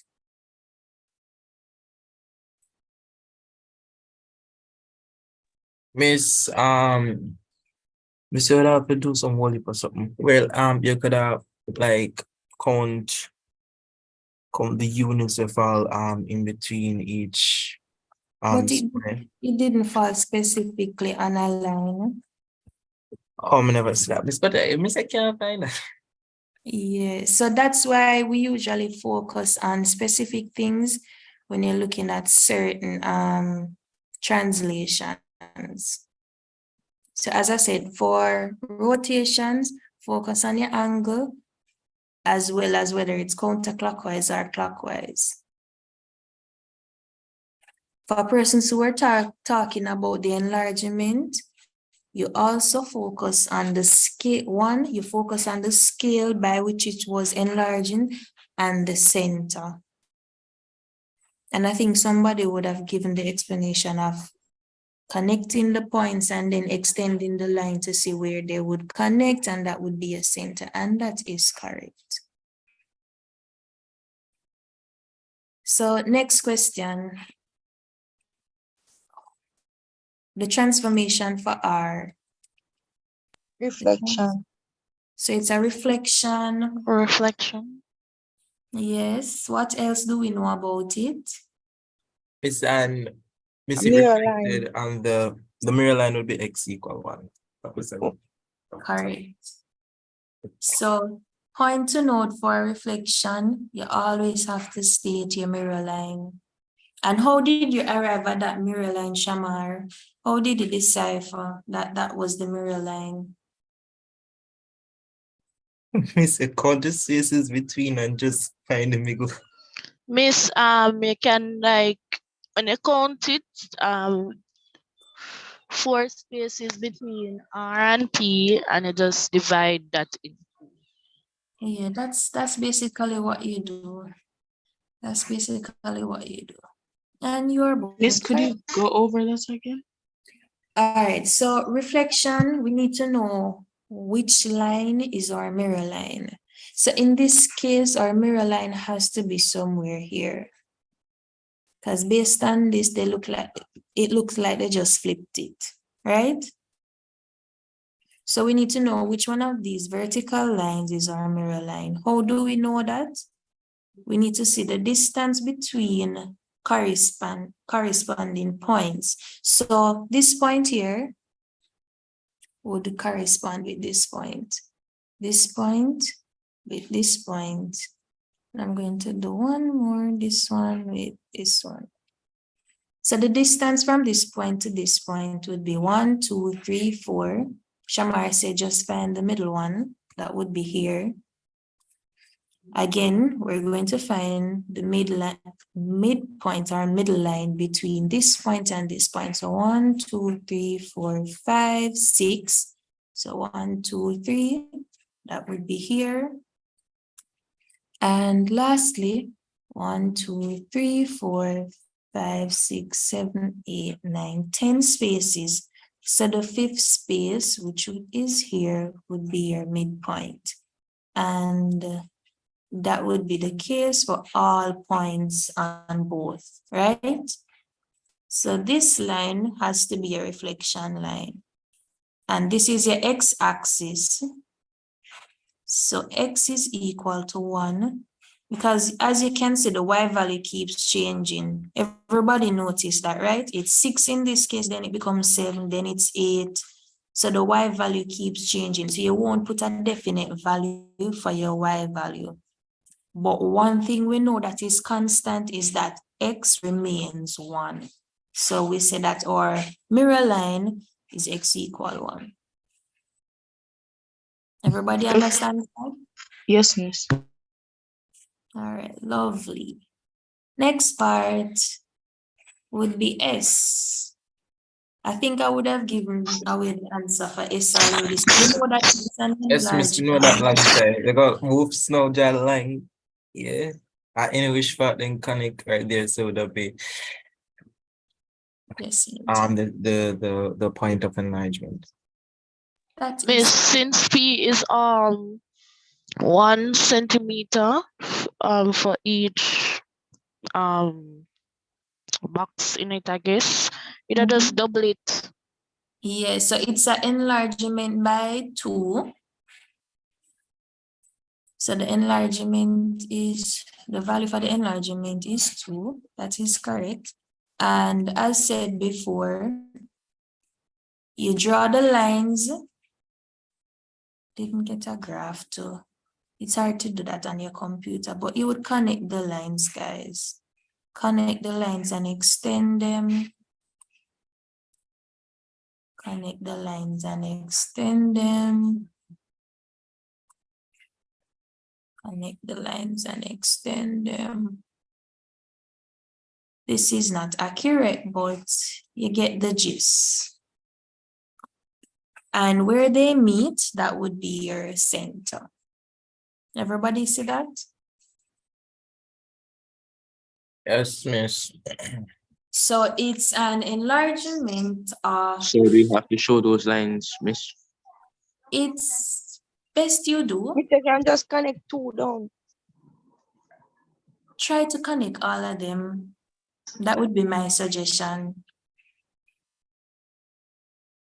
So try to connect all the lines, because sometimes you might, all right, I just find the 2 and you might be off by a little bit. So try to connect all points. We agree that the scale factor was 2 and we worked well.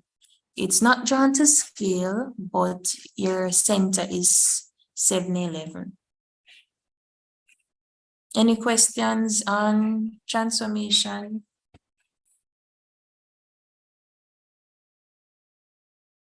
No, miss. No, miss. All right. So on the grid provided, draw the image of shape P after the translation by the vector -2, 3, and label it as T. So what does the numbers -2 and 3 tell us? This is the reason which you're going to move. The x-axis plot the point To the -2 left. and the y-axis plot +3. Mr. Moves at No, miss, two 2 units to times the left left and and 2 three units times upwards. left. All right, so first question before I ask you guys, what is meant by translation by a vector? So Points on the line. yeah, so translation is usually a movement. So if they tell you by the vector -2, 3, something to note is that one way to write x, y, sometimes I write it like this, sometimes I write it like this, especially when you're doing matrices, right? Yes. So there are two ways to write your x and y coordinates. You can write it beside each other, you can write it in terms of a row or column, either way. So translation by a vector means that we're moving each point on the shape P by the vector -2. So we're moving the x value by -2 and we're moving the y value by 3. Everybody following? Yes, miss. Yes, miss. And if a value is negative, what does that tell us? This is moving left or down. So it's moving to the left, that's correct. And if it's positive, It's moving to the right. Or up. Or up. Capiche. Great. So if we're moving the x value to the left 2 units based on the value that's given, so it's 2 units to the left, and y value, it's positive, so it would be upwards and not downwards. So 3 units upwards. Somebody tell me, in a point format, what would be, let me go back to the original question because I don't want to show you the answer yet. What would be the coordinate for this point? Let me erase some of this so it's easier to see. It's 410. 411. 411, miss. 411. 411. Miss, I can add so add the 411. vectors, add the points, miss. All right. So this point, everybody's agreeing to 411? No, let me. Miss, wrong point. Yeah, notice. Sorry, guys. 411. What would be the corresponding point for this part?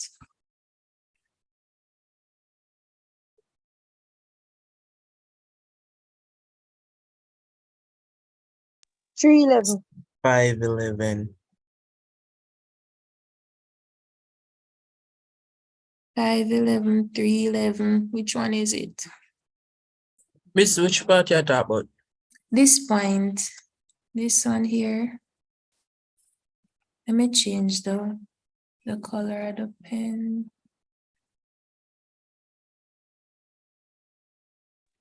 Miss, that point is the point that you have already Yes, marked. Miss said it already. Oh, you guys gave me the wrong one. All right, so this point now. This point, I'm not sure if you're seeing it. 511. 511. Change back to black. Oh my God, I'll change back to black. So 511. This point. 5-9. 5-9.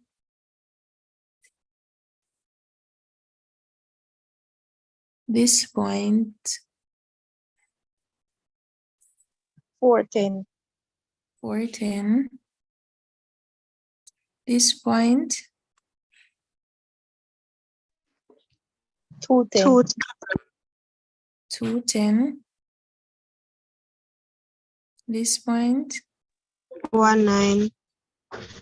19. This is basically our diagram. Everyone following? Yes, Miss Capiche. Great. So everybody see how we move from P being here to PT, being up here.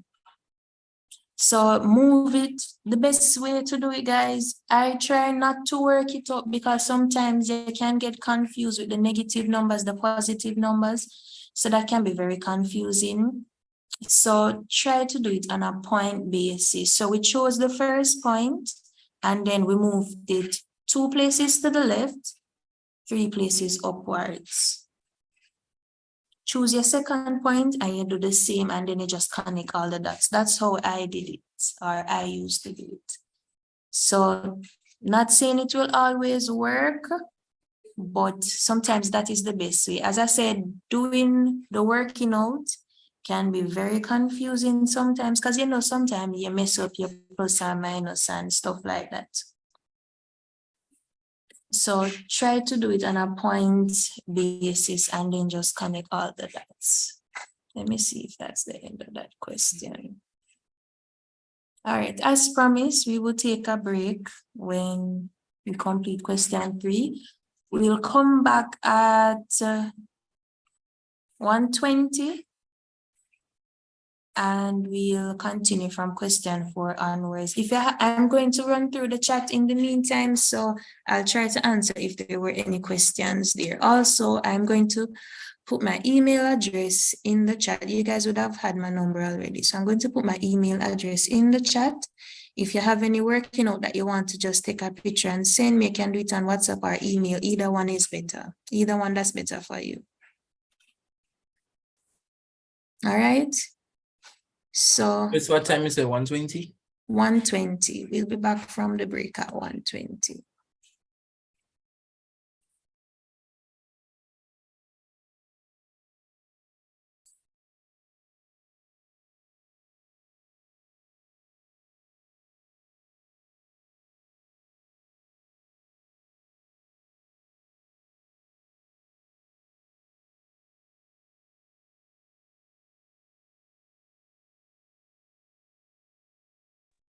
Break 10 minutes.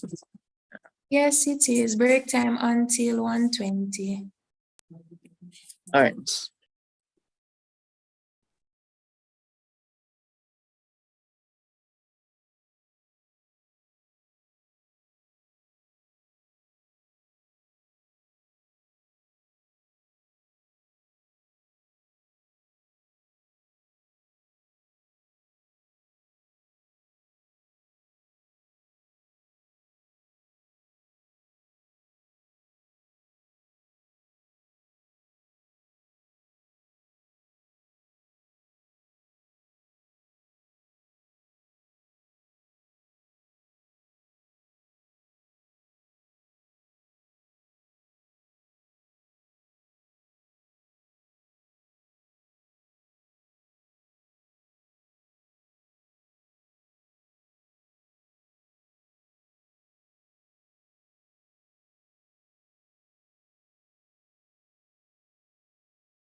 All right, guys.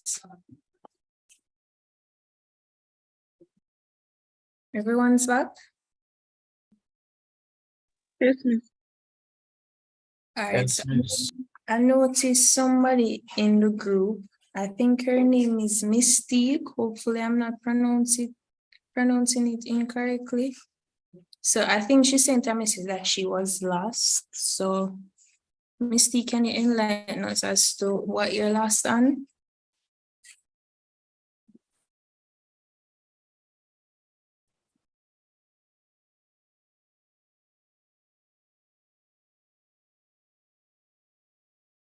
All right, I'm seeing the chat. So is it that you can't open your microphone? So the recordings will be posted on YouTube. You're too shy. All right, Mystique, did you see my message with my email address in the chat? All right, send me an email. May you hear? All right. Well, Miss break time finish? Repeat that? Miss break time over. Oh yes, break time is over. Yes. Mrs. Singh, that would get break time. When is lunchtime? Lunchtime? Hello. You're online, so you should be eating while you're working. Miss, it's hard to multitask, Miss. Oh, you guys. That was sarcasm. That was sarcasm. Come on. I wasn't joking though. So Miss, the email address, we can use it to send you like questions, like concerns you have? Yes, you can. Yes, you can. Thanks. I understand that persons might be too shy to ask their questions, so send me an email. I try to respond to most of them as possible. If you send me an email and you don't get a response like within a few hours, send me a WhatsApp. I think all of you should be in the WhatsApp group, so send me a WhatsApp message. Miss, which group, Miss? The New Jamaica Foundation Maths group. So the YouTube channel is New Jamaica Foundation. Okay.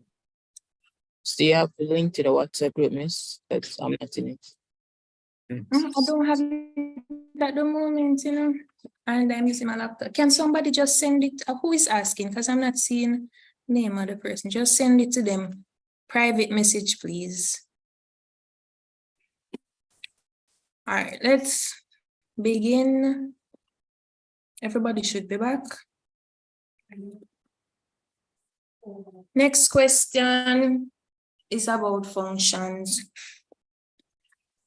It's easy, man. It's easy, but I'm gonna back away. Easy can be tricky. So since it's an easy question, I don't know who was speaking just now. Let me pull up back.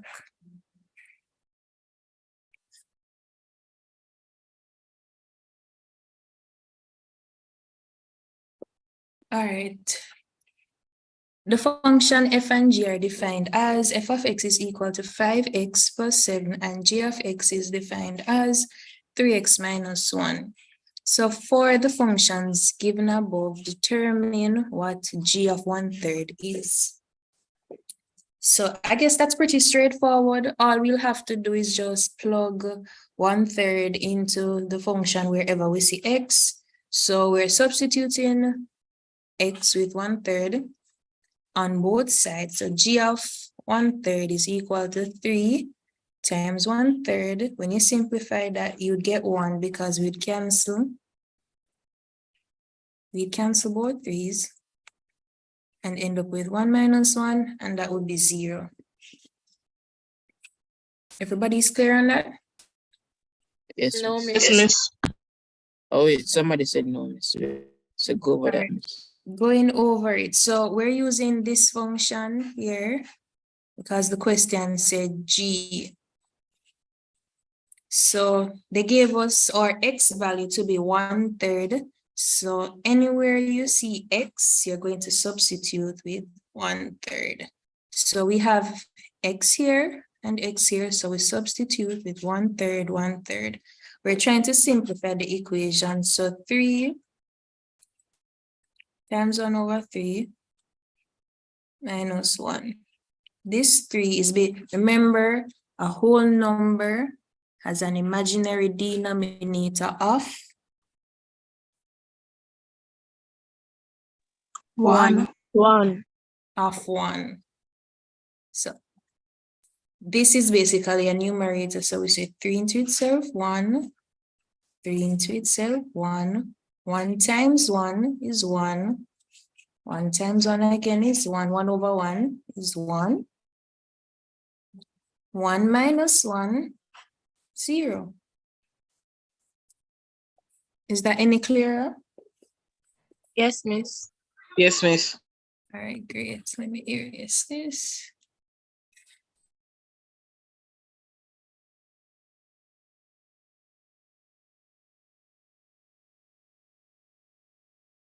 I'm moving too fast. So the second part of the question asks us to find f of x inverse of -3. So I don't want the answer. I just want you guys to tell me, how would you approach the question?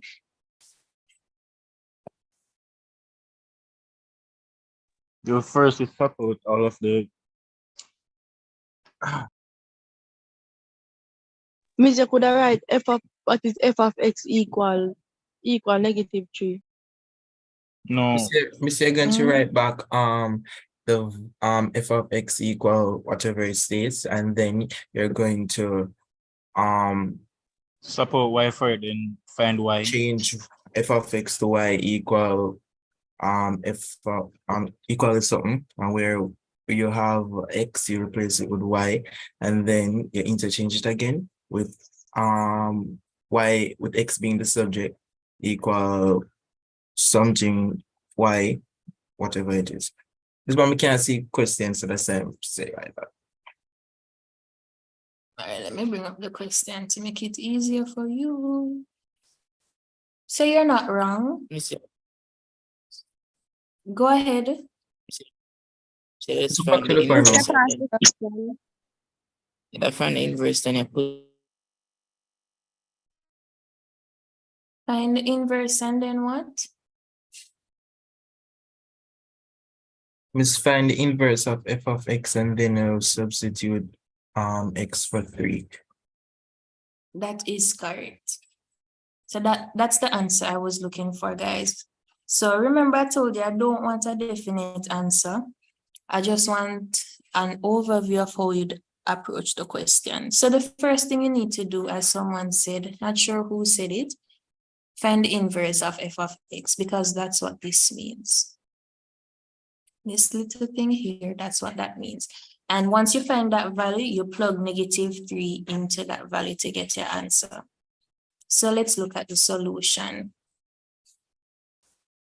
So someone else was explaining that we'll find the inverse by writing down what f of x is. Then you would change the f of x to y. And in this case, it would be y is equal to 5x plus 7. Everybody see how we arrive at that? Yes, miss. All right, good. So what we're going to do now is we're going to allow x and y to change places. So y is on the left side here, but we're going to put y where x is on the right side and x where y is on the left side. After you do that, you should end up with x is equal to 5y plus 7. Everybody see that? So we're just switching places. So, miss, we can do that, just switch the variables? Yes, Well, you can. So only when we're trying to like, So but if we're making x the subject, would we like cancel and change the signs and stuff? No, not yet. Not yet. So in this case, we're trying to find the inverse of the function. So you're allowed to just switch them. So, so these are basically steps that you have to follow in order to find the inverse. So it's not really a law, like when you're basically transposing and you're told that you need to divide both sides. We'll get into that further down. But before you can even do that, you have to switch places with X and Y. So it's just a standard. And that's only a rule when dealing with inverse. That is correct. Okay. So you only do this, guys. You only do this when you're working with functions and you're asked to find the inverse of a function. Never ever should you guys be asked to transpose and you just say, I'm just going to switch the places at the letters and that's your answer. No, this is only done for functions when trying to find the inverse. So we interchange the values or the variables. We end up with X is equal to 5y plus 7. Now we need to go into the nitty-gritty of transposing to make Y the subject. So to make Y the subject, we need to get rid of the 7. We need to get rid of the 5. We get rid of the 7 first. I mean X. No, we need to make Y the subject.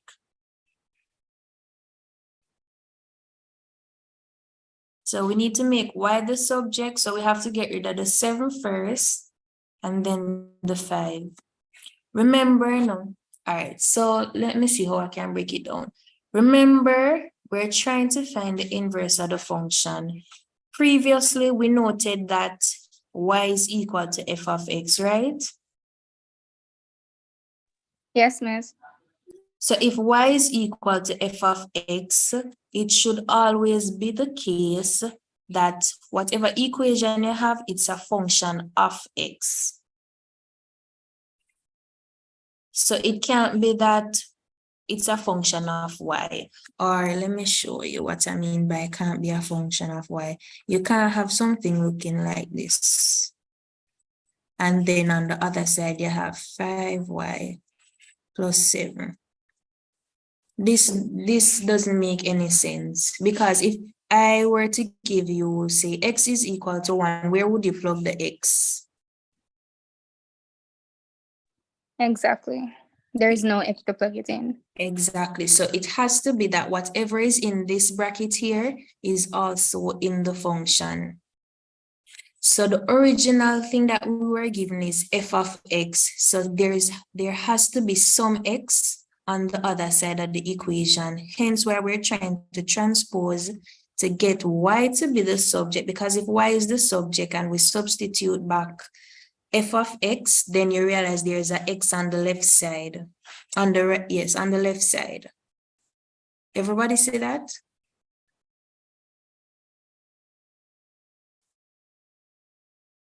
I'm hoping that's nice. All right, good. So that is why we're going to transpose now to make y the subject.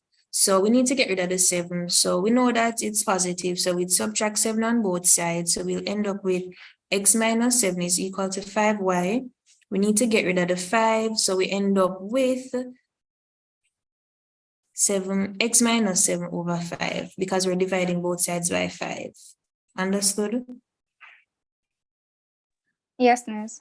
So our y in this case is x minus 7 over 5, as we just said. And we basically just write back that in a simpler format, because remember, we weren't given any y in the original question. So we can't give an answer with y. So we're going to write back that now as the inverse of x is equal to x minus 7 over 5. Because you can't write back that x is this right here. Let me show you. You can't write that this is equal to f of x, because that wouldn't be logically correct, because we were given a different equation above for f of x. So now we write the inverse of f of x is equal to x minus 7 over 5. So that's the first part. The second part is that we need to plug the value now of -3. Wait 1 second, miss. So if it's the inverse, we wouldn't like switch the, like it would be, what would be the inverse of x minus 7/5? It would be like 5/x. All right, so if you were to find the inverse of this, you should get back the original equation that we had above. So you should get back this equation. The x equal 5. This equation right here. Y is equal to 5x plus 7. That should be your answer once you find the inverse. All right? Okay. So we're going to plug the -3 now into the inverse that we came up with. So where you see x, you plug -3. So it's -3 minus 7. That would give us -10 divided by 5. That gives us -2. So your final answer for the inverse of x for -3 is -2. Any questions, guys? Do you want me to go over? Yes, miss. All right.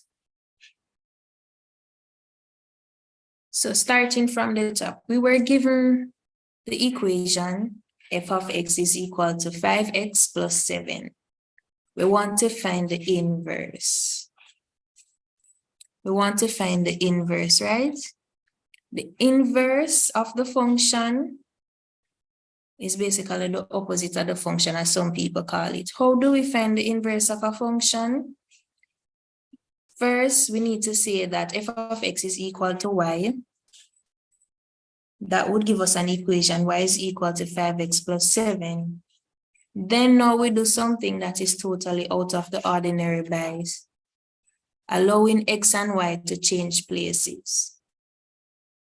So where we'd have x, we put y. Where we'd have y, we put x. So our new equation now becomes x is equal to 5y plus 7. The aim is to make y the subject. We make y the subject by transposing to make y the subject. So we need to get rid of all that is around y. Get rid of the 7, get rid of the 5. We know that we get rid of addition by subtraction. So to get rid of the 7, we subtract both sides. Subtract 7 from both sides, we'd end up with x minus 7 is equal to 5y. Now we need to get rid of the 5. In order to do that, it's multiplication, so we divide. So we're dividing both sides by 5. We end up with x minus 7 divided by 5 is equal to y. Now that y is equal to our inverse. So the inverse of f of x is equal to x minus 7 over 5. So that is the new formula that we're working with now for this question. So we're not going to think about the previous formula that we had where f of x was equal to 5x plus 7. This is what we're working with right here. The question asks us to find -3 of the inverse. So we need to plug whatever the x value that we were given into this new equation, and that value was -3. So -3 minus 7 divided by 5. We break that down, -3 minus 7. Because you know, when you have two negatives beside each other, you add them and you put back the sign. Everybody knows that, right?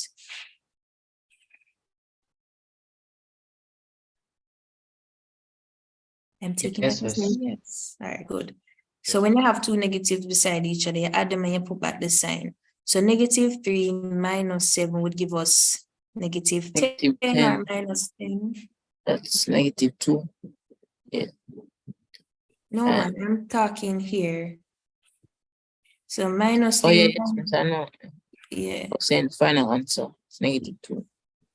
So we'd end up with -10 over 5. And as somebody said, that gives us -2. Any questions? As I said, guys, questions like these, you just have to understand the steps. So first step, write the equation in the form y is equal to something. That's your first step. After you write it in that form, switch X and Y. And sometimes it can be a case where you have more than one X on this side. So let me show you a scenario. So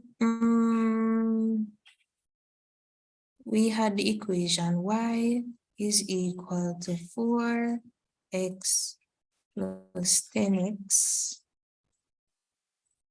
squared. If we had an equation like that and we were asked to interchange, you would have something like this. X is equal to 4y plus 10y squared. So this is what it means to interchange. So not in the scenario that we're working with based on the paper, it's only one.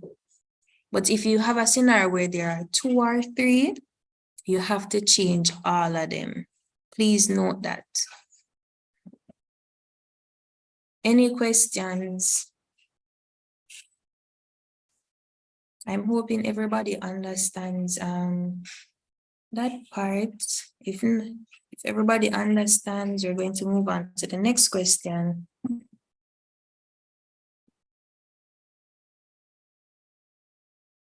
And it's a graph.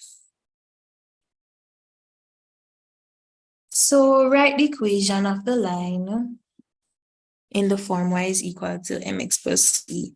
Before I ask somebody to answer that question, what does y represent? X equals 0. So y is where x is equal Y, to. the y-intercept. No. The x-intercept. No.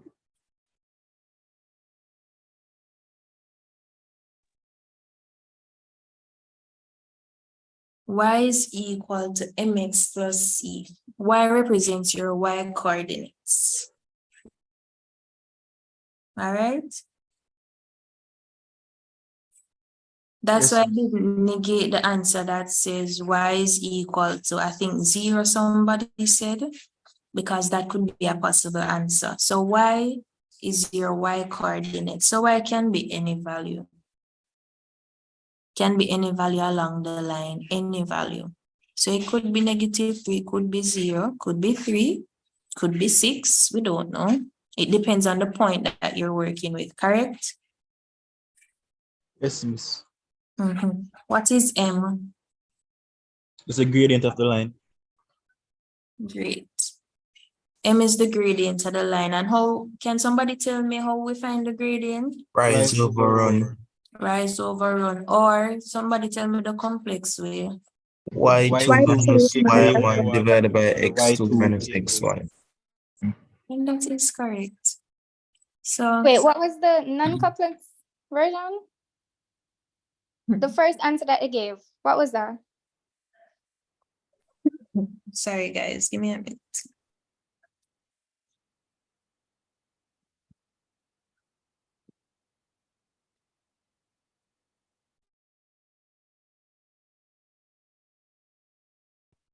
So the first explanation for M was rise over run. And the second explanation was y2 minus y1 over x2 minus x1. You can explain the rise over run so I can understand it. So, Like, yeah, so the gradient of the line is the slope, as we know. So slope of the line. Rise over run would mean rise being your y values, run being your x values. So the second formula said y something something over x something something. So this is basically the same thing. Your y value, so it would be 2 places, so 2 over your run value, which is 1, 2, 3, 4. This looks like 5. 5. So rise is the change in your x values, or change in your y values, sorry. over the change in your x values. Understand that? Yes, miss. Yes. Mm-hmm. Miss Kristen, wouldn't it be best to like put the right angle triangle where the points are actually seen on the graph? Yeah, So, this is just an explanation, you know. This is not okay. the answer. That was not the answer, guys. Miss, but Go ahead, Shamara. Miss, I was saying, but however, in that case, you would use The right angle triangle? yeah, where 6, 6, 3, and 6, 1. Yes, so as you said, Shamar, you are correct. You have to use points along the line that you were given. So for persons who did not notice, when I drew the line just now, I had this as a main point and somewhere here, I think, as a point. Unless you are able to totally decipher what the exact value of this point is, it's best to use a point, a definite point to say that's underlined. So that's what Shamar is trying to explain. So try to use definite points and not what we call midpoints.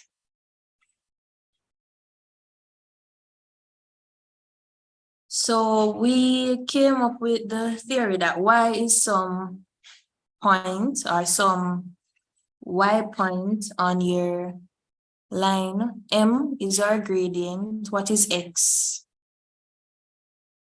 X coordinate. X is our x coordinate. What is C? Y intercept. Intersection. Yes, so C is our y intercept. So based on the graph, without even doing any working out, somebody tell me what is C, because you should be able to state it by looking at the graph. 1. 1. 1. And why 1? It's because it's where the the line crisscross the y-axis. And that is correct. So our y-intercept tells us where the line cuts the y-axis, and in this case, it's at 1. So let's look at our solution. Ignore that part. So we're trying to decipher the equation. Somebody gave us, well, a lot of persons gave us the formula for M before, because we just deciphered what C is. So we just need to figure out what M is. Because as you know, the equation of a line, we don't state the values for y and x, correct? Yes. Yes, we don't state the values because it's just a general equation to find any given point on that specific line. So what we need to find out is the gradient. So we need 2 points, as I was showing before, 2 definite points, as Shamar would have said. So the 2 points that, well, I chose in the last part were 6 and 3 and 0 and 1. So we're going to label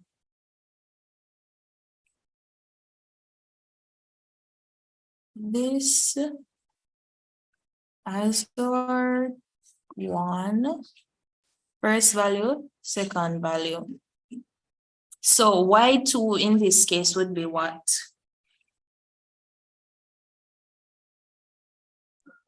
3. 3. 3. So y1 would be 1. 1. So it's 3 minus 1. That gives us 2. X2 is what? 6. 6. X1? 0. 0. So it's 6 minus 0, and that gives us 6. So we end up with 2 over 6. When we reduce that value, we get 1/3. So our gradient is 1 over 3. And before we had stated that our y-intercept is 1, sorry. So we just need to write the equation now. As I said, you don't state your y or x value. You simply just write back y and x because the equation of a line is used to determine a given point. So y is equal to 1/3 x plus 1 is our final answer. Any questions on how to find the equation of a line? Miss, should you write it as a fraction or you can write it as a decimal? You can write it as a decimal. As I said, that part is up to the person. It's based on your preference. Means you could use any 2 points and get the same gradient. Yes, you should be able to use any 2 points of your choice and get the same value.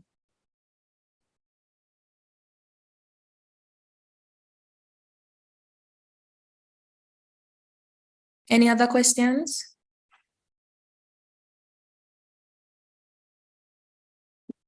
I'm guessing no, so we move right along.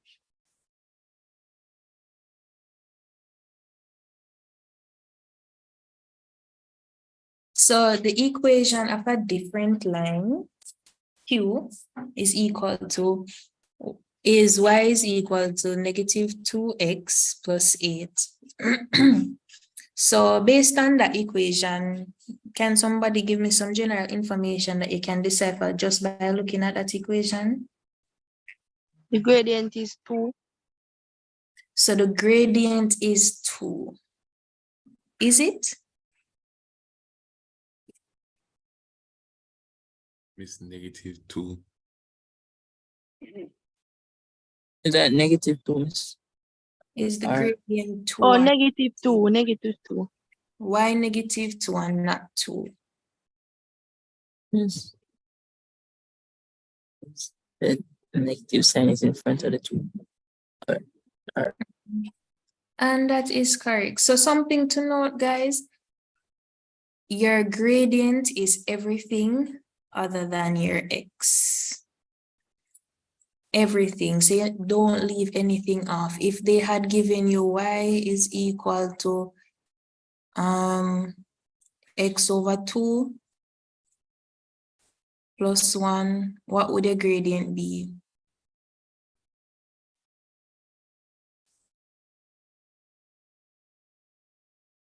One. What is your gradient?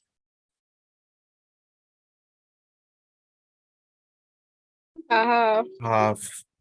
And that is correct. So what I usually tell persons, factor out x and whatever leaves, that's your gradient. So factor out x and whatever is left, that is your gradient. In this case, if you take out the x or factor out the x, you'd be left with 1/2, and that is a half. Everybody see how we arrive at a half being the gradient for that question or that little scenario that I just proposed? Yes, miss. All right, great. So in this case, our gradient, as somebody said, is -2. So our gradient is -2. Our y-intercept is what? 8. 8. 8. And your y-intercept is positive or negative? Positive. Positive. All right. So write down the coordinates of the point where Q crosses the X line. So can somebody tell me what? 0, 8. All right, how did they arrive at 0, 8, Shamar? Miss, Miss, hold on. I get 0. Which one? Well, so therefore from it is given that x-intercepts occur when y equals 0, vice versa. So yes, that is the answer. That's what I was looking for. So where a line crosses a certain axis, that's where that value is equal to 0. So if a line crosses the x-axis, that means x is equal to 0. If a line crosses the y-axis, that means y is equal to 0. And I'm going to show you what I mean by that. So if I'm crossing the y line, x is equal to 0.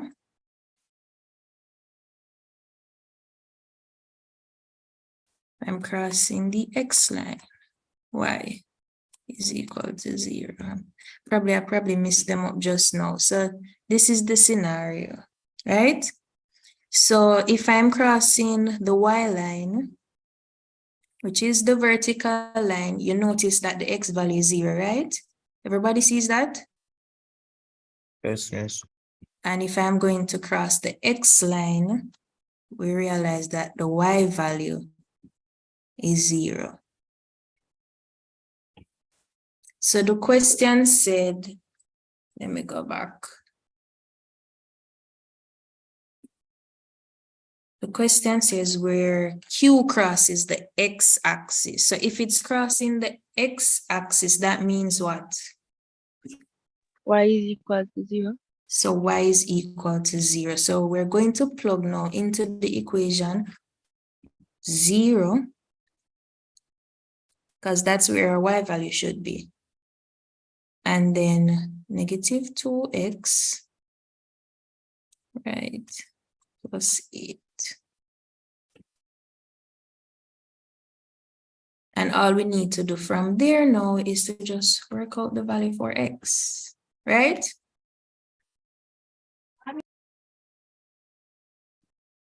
Somebody has a question?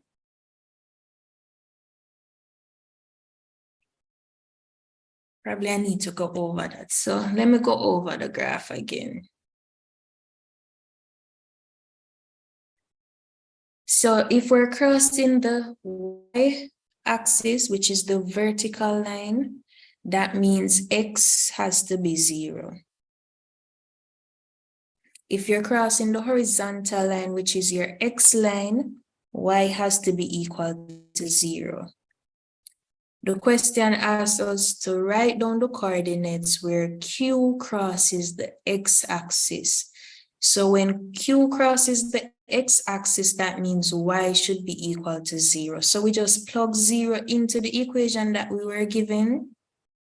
So where we say y, we put 0. So we end up with 0 is equal to negative 2x plus 8.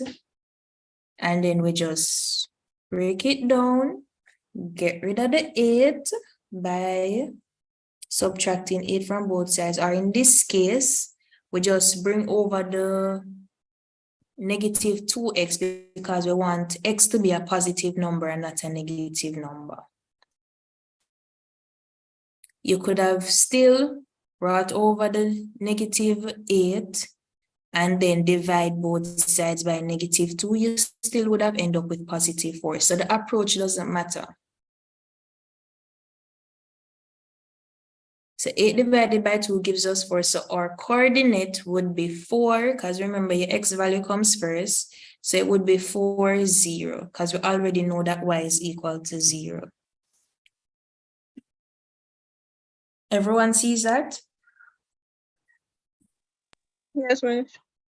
All right, great. So the next question says, write down the coordinates of the point where Q crosses the y-axis. And this is basically the opposite of what we were doing just now. So they want to figure out where is the y point when x is equal to 0. So again, plug the x value of 0 into the equation. You break it down, we find out that y is equal to 8. So our coordinate now is 0, 8. So we have 2 points so far for our line. We know the gradient, we know the y-intercept, so we can draw the line now. We have enough information that we should be able to draw the line, right? And you guys would have seen the line before. Let me just go up a little. You guys would have seen the line before. So this is the line. So you see, crosses the y-axis at 0, 8, cross the x-axis at 4, 0. Everybody sees that? Yes, miss. And if you should work out the gradient, you should get a -2. We already know that the y-intercept is 8, so this confirms it. So next part of the question. So they asked us to draw the line. We drew the line. Now they're asking us to complete the statement below. So according to the graph, the solution of the system of equations for L and Q would be what? So graphically, how would you identify the solution to a system of equations?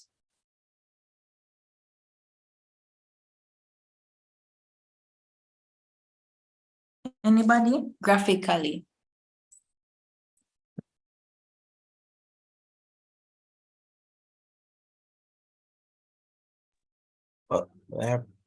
Miss can see back please. Line. No, if me show you, you're gonna know. Me show you. expect They're us to know. perpendicular. No, you're Yes, supposed to. All right. So it's a theory. So you find the system of equations for two lines based on where they intersect. So that would be an answer. So it would be 0, 8, so or so. So it would be where L and Q intersect. So, or L was the original line that they gave us, and Q was the line that we drew. So the answer to the system of equation, because remember, in a system of equations is not one equation. So it's usually 2, it can be 3, it can be 4, it can be any amount of equations. So they want you to figure out which two values, when you plug it into the equation, would give you the same answer. And that would be 3, 2. That's how you determine it graphically. It would intersect. Also, something to note about lines, if a line is considered to be parallel to another line, the gradient is usually the same. So that is something to note. If a line is considered perpendicular to another line, one gradient is usually the inverse of the other, or the negative inverse, as they would say. All right? So you can make a note of that. So the answer to your system of equations would be where the lines intersect, and 2 points to note, parallel lines. Sometimes I see these questions. So parallel lines have the same gradient. Perpendicular lines, their gradients are the inverse, negative inverse of each other. Yes, miss. Go ahead. Said yes, miss. Sorry. Yeah. Any questions on lines?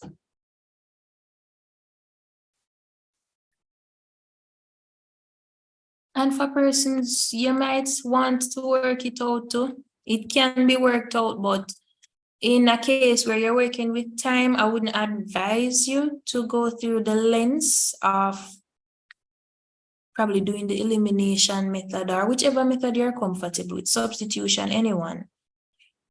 Instead of going through all that work, you can just look at the graph and know the answer. All right?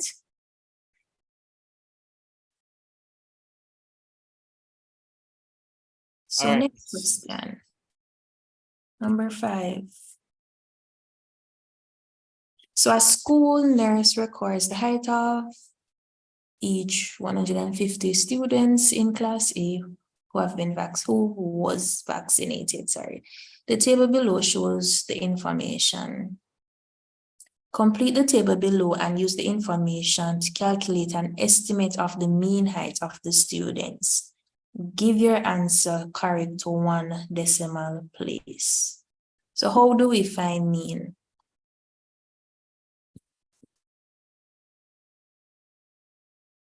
Simple way and complex way. Repeat, miss, repeat. Mean. So how do we find the mean of a group, of a set? Add everything and divide it by the amount. Add everything divided by the amount. Well, complex way now. Is the sum of f of x over f? Sum of f of x over what? F. Over the sum of f. Correct. That is correct, Hayden.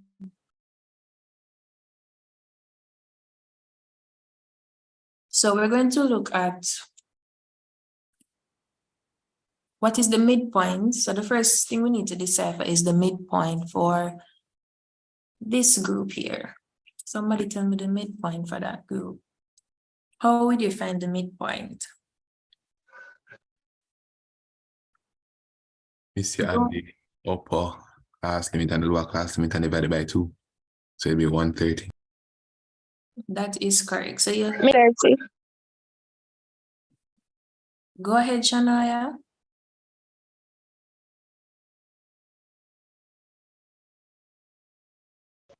Miss, how did you get the 130? So you add 140 and 120. You get what? 260. Divide that by 2. You get 130. That would be a midpoint. And to find your f of x, you basically multiply 130 by 67, and you should get your answer for f of x. Let me show you the working out so you can follow with me. So remember, midpoint is the middle number. So you were given the maximum and the minimum, and you want to find the middle number that lies between. Understood?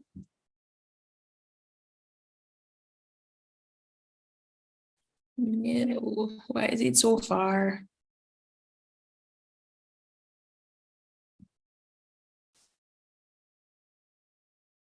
Did I leave it out?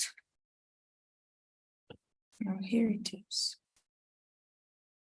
No, that's not it.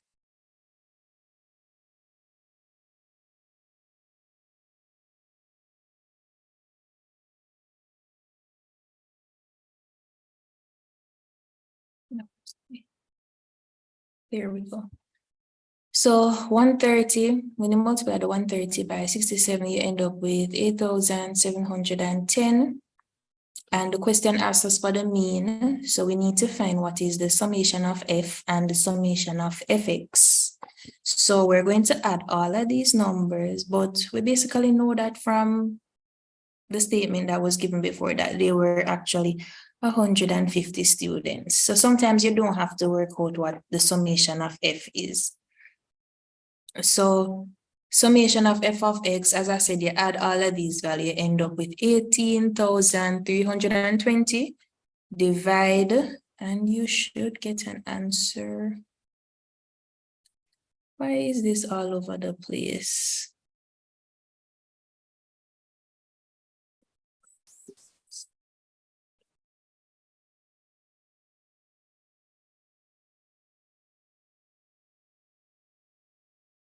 So Miss, you have a least favorite topic in maths? I do. I didn't like circle theorem while going to high school. No. Oh, I don't like vectors, Miss. I didn't do that question, and Me neither. I did not do that. I think when I was doing CXC, they gave you options, and I chose not to answer the vector question. Let me see if I can. Sorry about that, guys. Don't know why my paper is all jumbled.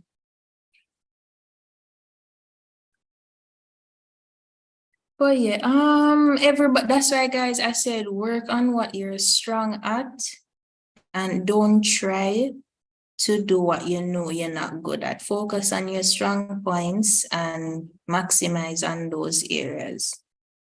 Because 2 hours, 40 minutes, it's a lot of time, basically 3 hours, but at the same time, depending on how fast you work, it might not be a lot of time. So you know how fast you can work, you understand how you're able to answer certain questions. So just please practice proper time management during your exams.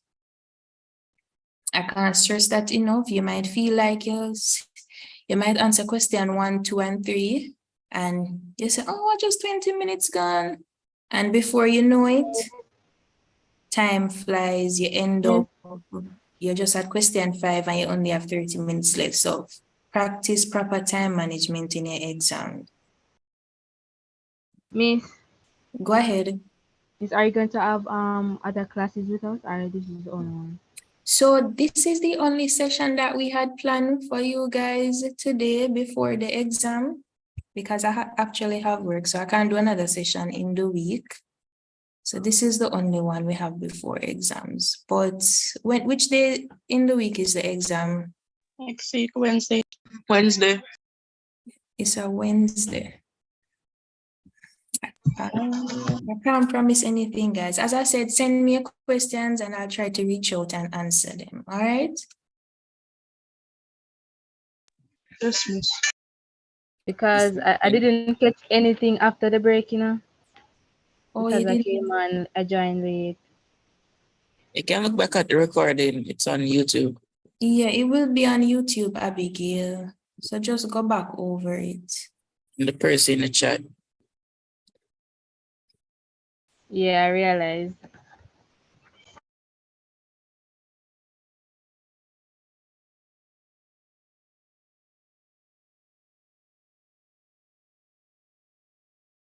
Seems like I skipped that question, guys. Somebody do a quick maths and tell me what is the 18. This is the next week, Thursday. That's all. The exam is when? Wednesday. That's what they said. It's Wednesday. Exam It's is the the 17th. 13. I said the 18, so it would be the Thursday. Oh, let me look at my calendar. Isn't the exam the 17th and then? Yeah, that's paper 2. Paper 2 Yeah. is the 17th. Oh. Oh, yes, sir. I wish they did it earlier though. Let's go to the Earlier? Yes. So you guys prefer for us to have the sessions earlier or closer to the exam? Because sometimes persons say, oh, Miss like closer to the exam. I won't remember it. If we do it earlier, miss this I come out of head. You mean Yeah, like our next week we're gonna remember it. Oh, so you mean closer to the exam date? All right, we'll take that suggestion into consideration. Like I can't find my last sheet. What's happening here?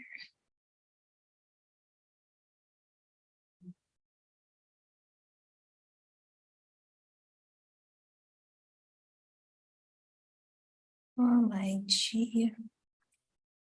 All right, so let me share back my screen.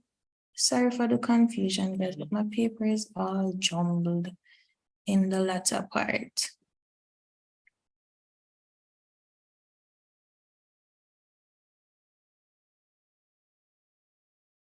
Why isn't my Zoom opening? Present screen. All right, let me know if you're seeing the screen. No? Yeah, you should be. So the mean we said was the summation of f of x over f. We said that it's 18,320 divided by 150, and we ended up with 122.1. So our mean height of the students. Key thing to note, guys, when you're dealing with measurements in your working notes, please ensure that you state your units. A lot of times persons just put the 122.1 and leave it. Depending on who is marking your paper, it will be marked down for that. So please ensure that you have your units, you have your decimal points, they're bright enough, all of that, all right? Key thing to note, guys.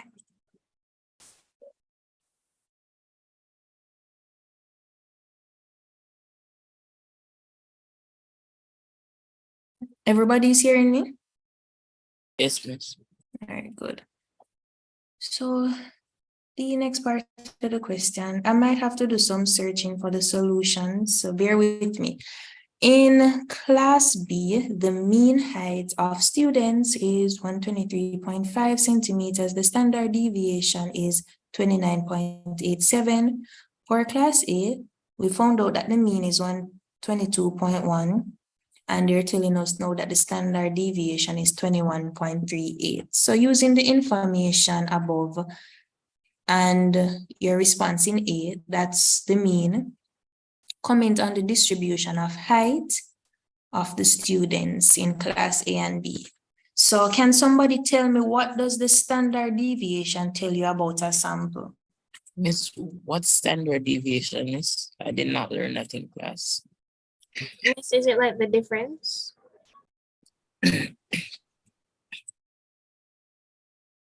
No, it's not different. So, all right, standard deviation speaks to what we call spread. So, in statistics or in talking about probability and stuff like that, you know, you have your mean, you have your range, you have your median, you have all those values, right? Yes. So standard deviation basically tells us how far from the mean does a value lie. How far from the mean does a value lie? So in this case, we're looking at the height of students. So if we're saying 123.5 is the mean, and assuming that there's a standard deviation of 1, that means there are not a lot of students that are taller or shorter than 123.5 centimeters. Okay. If it has a standard deviation of 3 or maybe say 10, that means there's a wider range of students. So you might have somebody who is 110 centimeters, you might have somebody who is 135. But if we had a standard deviation of 1, that would mean that is either your height is 122.3, 122.5, or it is 1 above, which would be 124.5. So the range there would be much closer.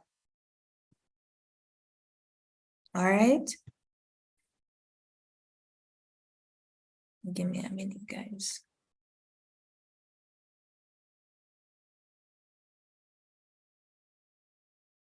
Yes, miss.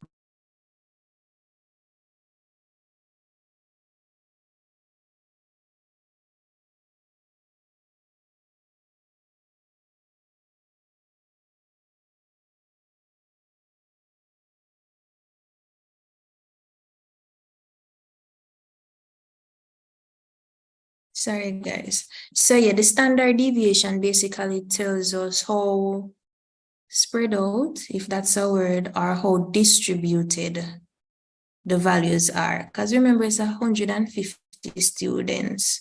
So we want to know, is it that most of them height is 122, or we have some people that might be 100, some people might be 125, some people might be what? So the standard deviation basically gives us an idea of how distributed or how the distribution of the sample looks. So this is what we call a symmetric distribution. This little graph here is what you call a symmetric distribution. You have distributions that look like this, and you have distributions that look like this. It should be more, neater, but that's it. So in this case, we could assume that, there's equal amount of persons who are below the height, as well as there are equal amounts that's above the height. Everybody following?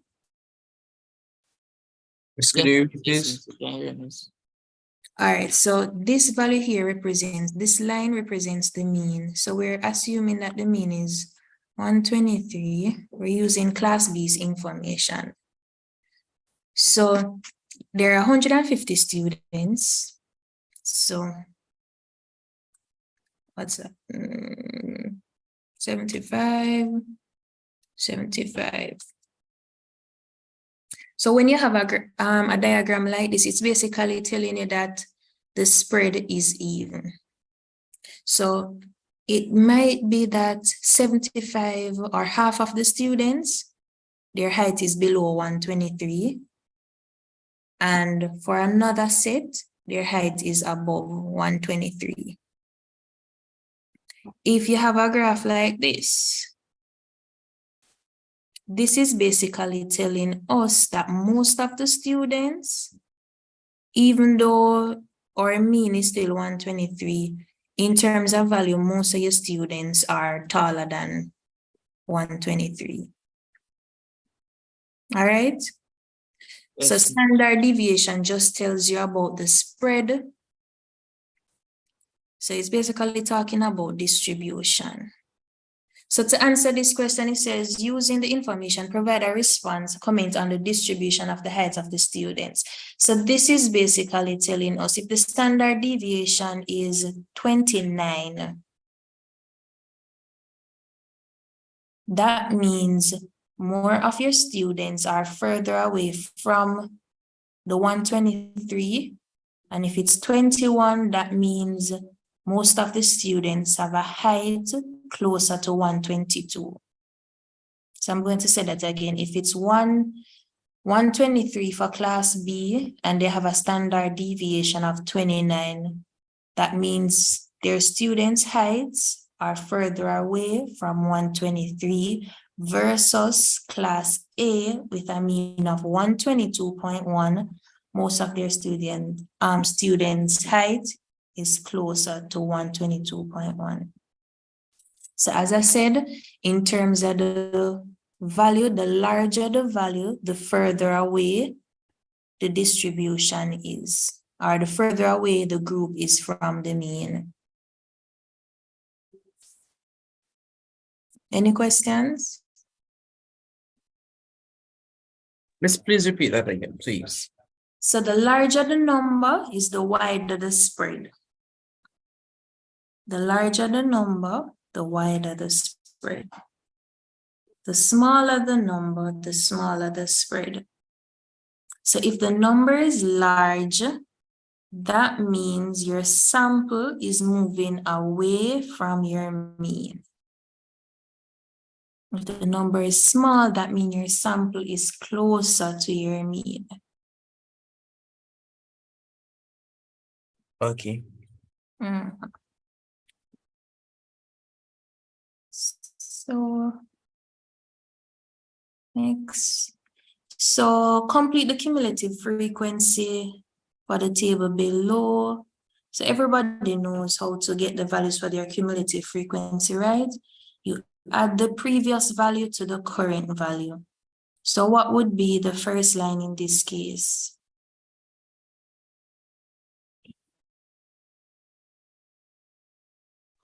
$59. 59, that would be correct. 59 would be correct.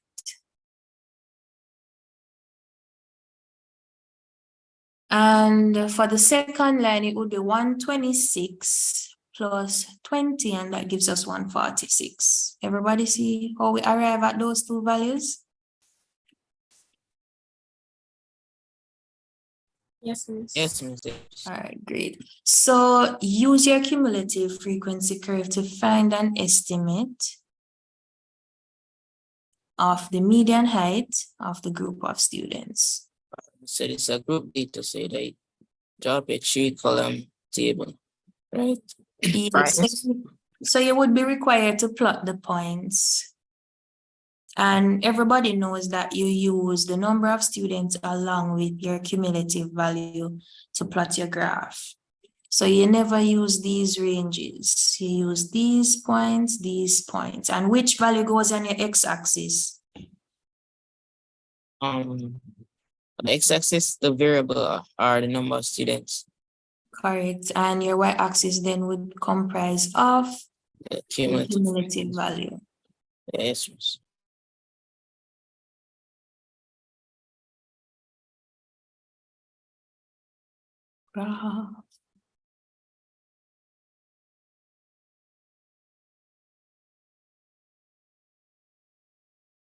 Right. So estimate of the median height. Right? How would you approach this question? They ask you to find the median height. We know that. Go ahead. Sorry to interrupt. So it have used the cumulative frequency to help you find this. But how would you use the cumulative frequency to help you find that? So all right, so the total to the cumulative add up to 150, so I find half of that, then draw it to the best fit line, and then draw it come down to the y-axis, and then whatever value they get, that would have been the median height, right, miss? Go again. All right, miss. So the total cumulative frequency is 150, right, miss? So so you find them. They find half of 150, which should have been 75. You find that on the y-axis, then you draw it to the best fit line. So broken lines, draw it to the best fit line, and then draw it coming down to the y-axis, and whatever value you get would that be the median height.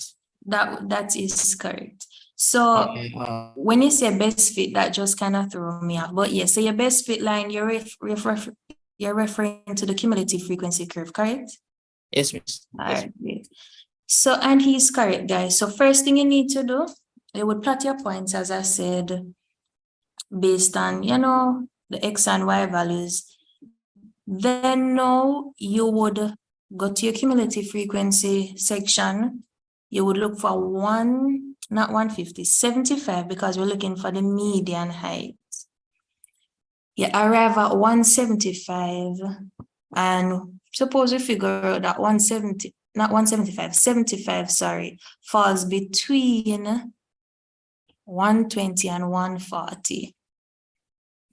Or it's between these 2 points. It can be any one of them based on the graph that you draw. Once you match up that point, if it's the 75th student, we know that the 75th student might fall within a particular range. And that is how you define the median height. All right? Yes, miss. So going over that first step, divide the total or the cumulative total by 2 to find your mid value or your median value. You just match that graphically and you'll get your answer. Let me try to see. I wanted to go through the graph questions. Does anybody have any issue with cumulative frequencies and stuff like that? Because I really wanted to go through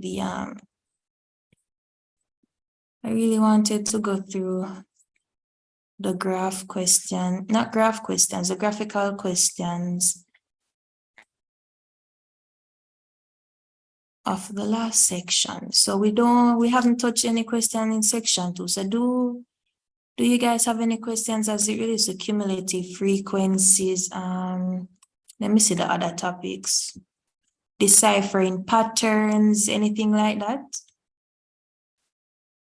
So these 2 questions are pattern questions. So Miss, that's where you just draw the other. Yeah, so you just look at the pattern, draw the other one, or sometimes they ask you to fill out a table. Miss, like when you have to write the The You have formula. to write it in the formula. Yeah. I don't get that. Let me see if any of these questions have that part, and then we can work it out and move to section 2 to see if we can at least do one question in section 2 before 3 o'clock. All right, so this should be it.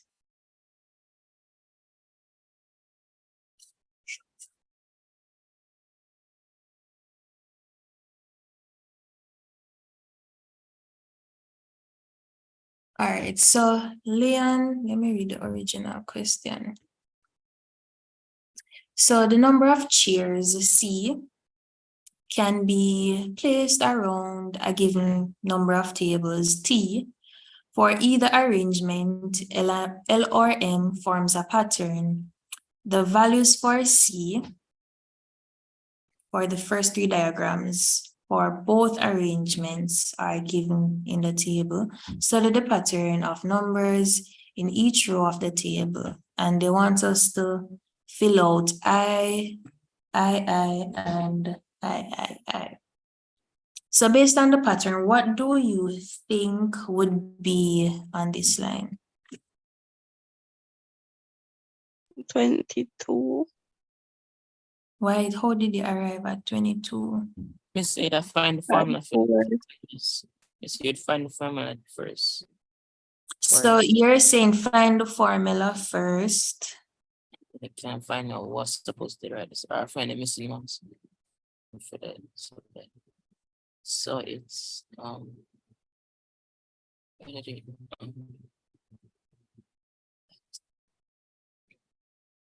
Alright, so you just go out to see it. All right, never mind. So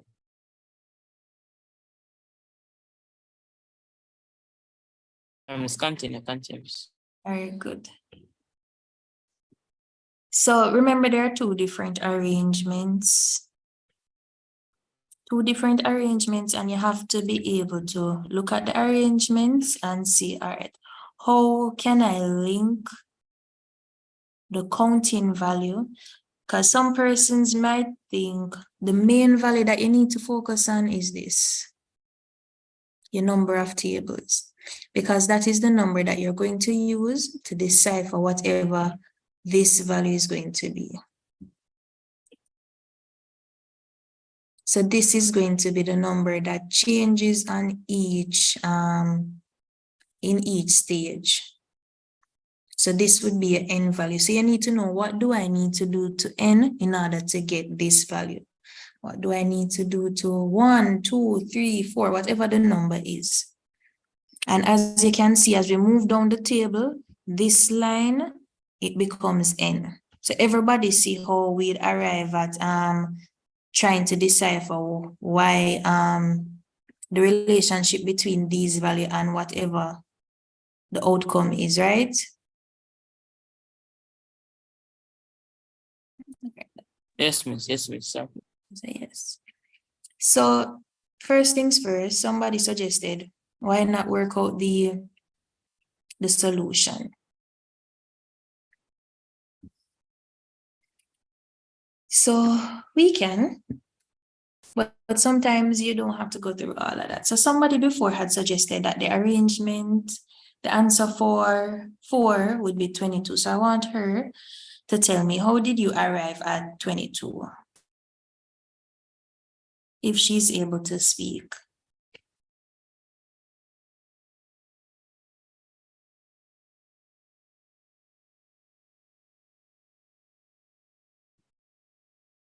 I guess not. So it's pretty simple, guys. Follow the pattern. So in each arrangement, you would notice as the number goes up, this goes up as well. So first thing to note, it's directly proportion. Directly proportional. So it's not a case where as the tables go up, the chairs decrease. So we know that we need to multiply something by something and maybe add something. All right. That's something that you need to note. Sometimes you'll have cases where the value decreases. So if it's some sort of decrease, you know that maybe there's some subtraction or maybe there's some division. So that is something you can note. If the values increase as the n values increase, usually you'll have to multiply or add. You just need to figure out what you need to multiply, what you need to add. So going back up, we're going to just work out everything. So for the first arrangement, the formula is actually 4n plus 6 is equal to 40, is equal to whatever your answer you're trying to work out. So in this case, she would have said 4 times 4 would be 16. 16 plus 6, that gives you 22. Everybody following? Yes, miss. All right, great. And the arrangement for m would be 6n plus 4. So it would be 6 times 4 plus 4, and that would give you your answer. So persons who would want to copy the table, just going to show the table so you can probably take a screenshot or something. So if we end up with 130, so looking at a different scenario, we know that the final solution is 130. We figured out the formula from the first section. We figured out the formula from here. We know that the answer is 130. And this is the formula. So we're basically transposing or solving for n. So in that case, it would be 6n plus 4 is equal to 130. Subtract 4 from both sides, we end up with what? 126, sorry. And divide both sides by 6, we end up with 21. Now, once you find that value, you're going to plug it now into this formula, which is 4n plus 6, and you should get 90. Miss, can you go over that, the second one? All right, so we're basically working backwards now. So we would have found out what the formula was from the first statement. So you would have been able to decipher it from the first statement. So the relationship between 1 and 10, you ask yourself, what can I do to 1 to get 10? You maybe can't tell yourself the answer from that alone. But you might say, what can I do to 2 to get 14? I'm just going to jump straight into it. So we say 4 times 2, 4 2 is 8, plus 6, we get 14. So that's your formula. 4 times the counting value, which is your n value or your number of tables, plus 6. But in this case, in arrangement M, they gave us the number of chairs, but they didn't tell us how many tables. So that's what we're trying to figure out. Let me do some writing, probably that can help. So we're at 130, and we know that the formula is 6n plus 4. So just transpose. Yes, so we're solving for n. So get rid of the 4 first. So it would be 126 divided by 6. Should be 21. And you should get 21. So our n is equal to 21. If we have our n, we're able to decipher what the arrangement for L is based on the formula that we solve for. So Yes. plugging back the 21 now into this equation, it would be 4 times 21 plus 6, and you end up with 90. Oh, 126. Miss, somebody asking how you get the 126 in the chat. Oh, so we subtract 4 from both sides. Subtract 4 from both sides. So 130 minus 4, 126, right? Unless my math is off. So the first approach, guys, I always take to these things. Never, ever, ever try to count. Never try to count. I often see persons on their fingers, counting. Don't try to do that, please, because you'd waste your time, because you won't be able to figure out what the formula is if you're counting. always try to figure out what your formula is and then use that formula now to justify the cases that you were already given. And once it works, then you just use it to solve for the unknown. It's working backwards, yes, because usually they ask you to fill out the table first, but it's the best approach and the fastest.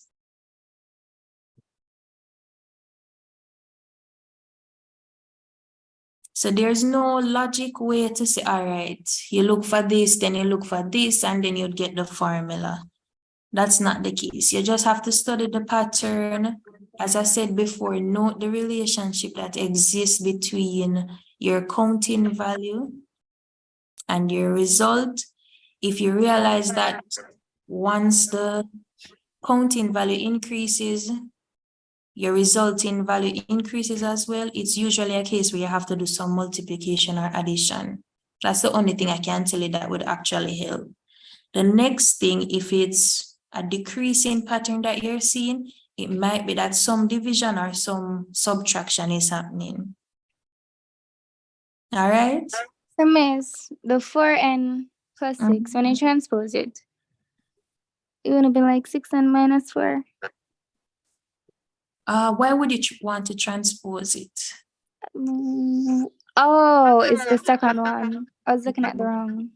So it's two different arrangements, even though the values are similar. It's two different arrangements. Okay, as I'm saying. Yeah. All right, so if nobody has any other question on this topic, we're going to try and move on to section 2. And at least answer one question. Because I know you guys have been at your laptops all day, so you might be tired. Inequalities. I'm not going to do that one because I think it's pretty simple. Not disregarding it, guys. Don't disregard any question. Practice. But I'm trying to focus on questions that I know persons will struggle with during the exam. Maybe geometry and trigonometry. Let's try to do question 9. So H, J, K, L, M are points on the circumference of a circle with center O. MK is the diameter of the circle and is parallel to HG. MJ is equal to JL and angle JMK is equal to 38. So everybody knows the notations, right? Everybody knows what these two lines mean, right? Yes, miss. Yes. So they're basically representing this little statement here. We got that the angle for JMK is equal to 38, and we know all the points on the circumference or center is O, diameter is MK. So with all of that information, they want us to determine y angle HJM. So let me show you where HJM is. HJM is equal to 38 degrees. Anybody? Miss, because it is an alternate angle, miss. So Alternate angle, and that is correct. So what is the rule about alternate angles? Miss, they're equal? Yes, alternate angles are equal. Somebody was saying the term that I'm familiar with, so Z angle.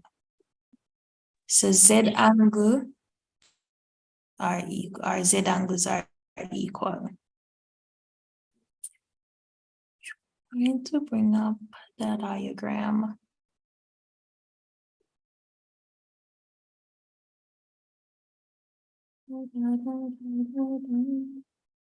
Sorry. So Z angles are equal. The next question says, MJK is equal to 90 degrees. So let's find out where MJK is. So MJK.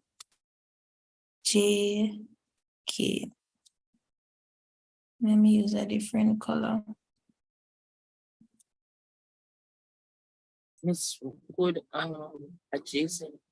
Miss, so do we have, if I have the angle for like adjacent angles, like let us take the 90 on the angle already. I'm not hearing your question clearly. No, man, sorry. No, go ahead. Miss, so do we know like may I like write on the screen to show you? Yeah, go ahead. All right, so Miss, do we know this angle right here, so? No, we don't. Okay. All right. That was what I was asking. Go ahead, Dijani. Miss, it's 90 because it's subtended by the diameter. And that is correct. Miss, I was going to say it's 90 because angles in a semicircle. Angles in a semicircle. Anybody else? Yeah.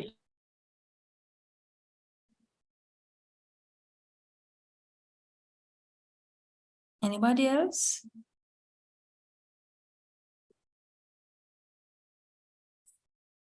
And you both are correct.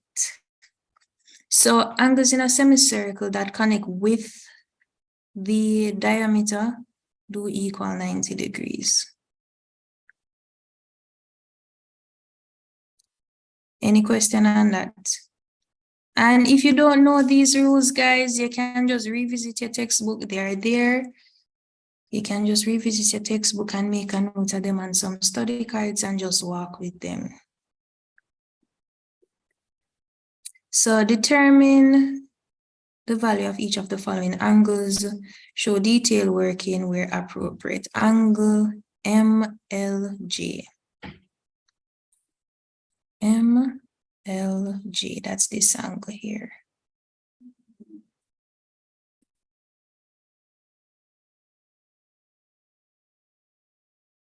Any suggestions as to how we'd find that angle? Miss, yes. what about psychic coordinates? So opposite angles are supplementary. Miss Shereka is here, Miss. Yeah, give me a minute. So what would be the opposite angle there? Miss, I kind of. Yeah, I'll soon bring up the screen so you can see.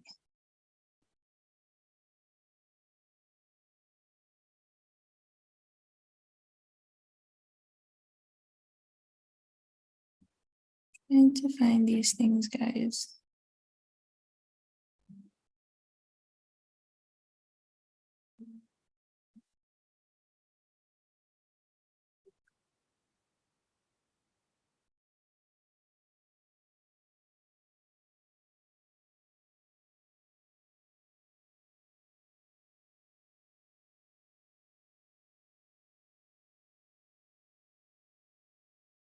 All right, let me know when you see my screen again. I'm seeing it. Yeah, so go ahead. You said the opposite angle would be what?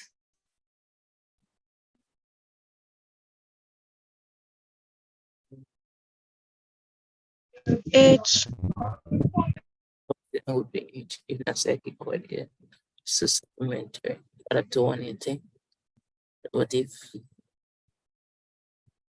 it's H? I'm not sure if I'm hearing you clearly, Danny.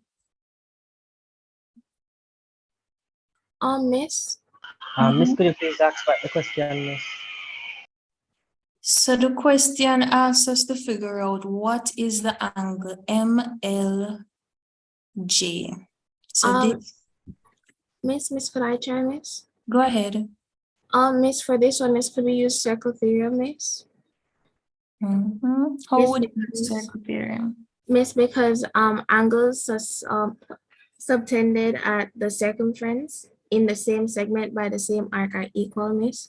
And because we know that Wait, give me a second, miss. Let me just figure this part out for a second. Miss. Miss, can I Yeah, say what she something? mean? Sorry. She mean if you like add 38 and 90, you'd get K, and K is formed by the same chord that makes L. So you'd find L. I mean, yes, but at the same time, we only know a part of M. We don't know the whole thing. Miss, could I try? Miss, I think I'm seeing where the angle miss is a part where triphen is a part of the isosceles triangle there. So it's a part of which isosceles triangle? This here? Yes, Miss MJ and then JL.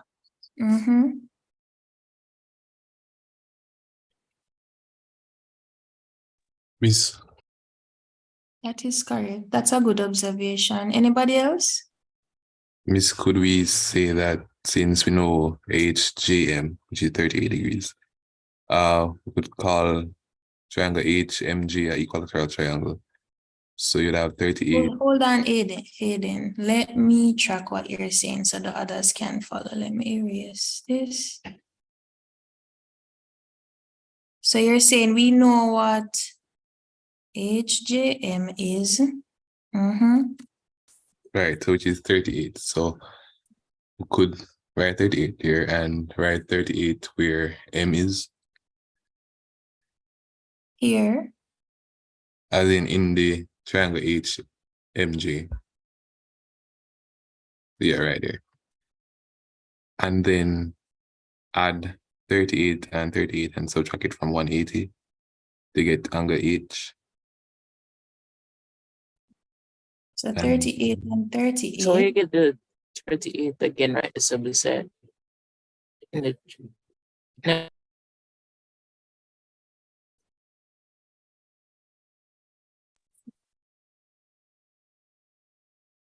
so you get the 38 beside it again.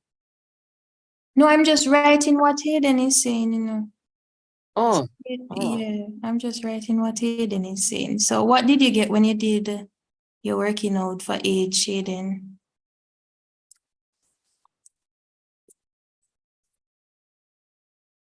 Smith 104. 104. Excuse me, miss. No, we can. Miss, let him finish and then. All right, go ahead. So now we can say we have a cyclic quadrilateral. So we can say 180 or 104 from 180 to get L.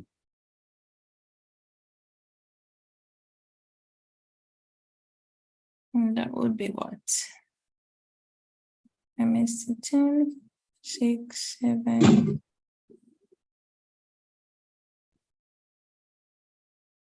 You got what? 76? Yes, yes. Anybody else would agree with what Hayden is saying, or anybody would like to say different? Miss, I just want to know, miss, how you got that 38, miss? Beside the 38, miss. How did you get that 38, miss? All right, Hayden, tell us how you got that 38. What assumption did you make to arrive at that 38? So I assume that it was an equilateral triangle. So you assumed it was an equilateral triangle. You heard that, Danny? Oh, yeah, see, miss. All right, thanks. Miss, can I was asking if you could bring it up back to the question itself, miss, where it detailed everything. Oh, let me see. Just saying, guys, I did not get 76. So anybody else has a different answer? Miss, So go back you to didn't get 0. 76? You guys hearing me? Repeat that, miss. You kind of cut out. Yeah, I didn't get 76. Miss, is it 52, miss? Yes, miss, is it 52, miss? Because I use circle theory. Angles on the continue. All right, so that was one explanation. I need somebody now to tell me how they arrive at 652. 56? Yeah. Miss, can you go back to the question, please? Yeah. You're not seeing my screen? No, I mean the angle we're supposed to find. Oh, the angle we're supposed to find. So this is the question. MLG. Okay now? Yes, miss. Yes, miss. All right. Miss, same like that I was saying before, miss, because miss, the angles are on the same arc, they'd be equal, miss, and because we already know what MK is, miss, we could just find out what K is, and we got 52, and because they're on the same arc, it's going to be the same as MLG. And that would be one explanation, correct?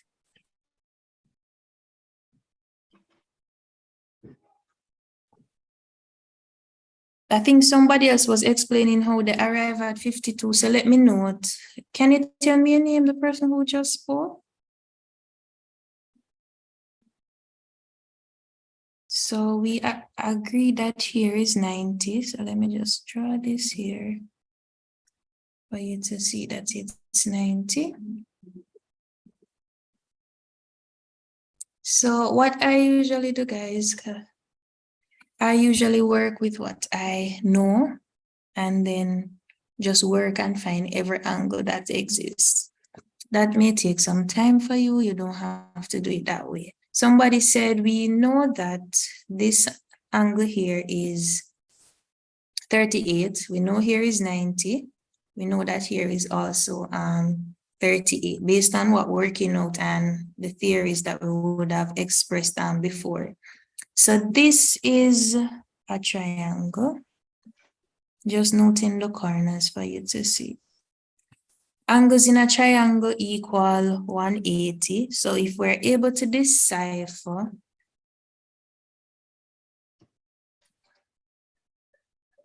what the third angle is equal to, then we can determine what MLG is. So once you do your addition, 38 plus 90, you get 128. Subtract that now from your 180. You'd end up with 52. And I think it was somebody with a C name. I don't want to mispronounce your name. She mentioned the rule where angles from a common chord in a segment are equal. And that is correct. So both angles here are equal. And the common chord that is being referred to for those who don't see it is this beautiful. MG. Yes, this beautiful line right here. They share this line together. So that is the common chord that exists, and that is why their angles would be equal. Everyone is seeing that?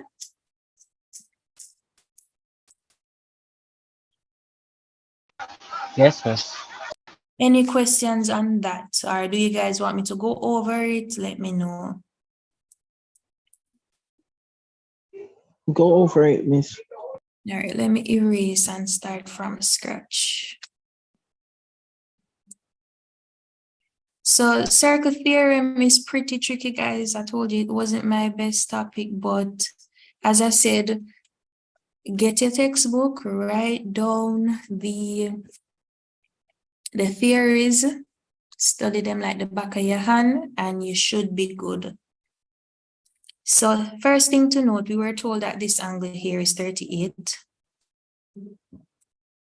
We were also told that this angle is 90. The question asks us to find this angle. So as I said, we're going to work with what we know and then we try to figure out what we don't know. So everybody can see that there's a little triangle right here. This is one point on the triangle, this is another, and then this is another. So we know two parts of those triangle, of that triangle, or there are two angles from that triangle. So we can try to figure out the third part. The third part based on math is 52. So there's a rule in circle theorem that if two triangles share the same chord, that angles, these two angles would be equal. So this is also 52. So if this angle, so I'm just throwing this question out there. What is the rule about isosceles triangles? Anybody? The base angles in an isosceles triangle are equal. All right, so the base angles are equal. So if we know that this angle here is 52, what is this angle? 52. No, man, we want to find this little piece here, not the entire thing. 26. How did you arrive at 26? You take away the 38 from the 50.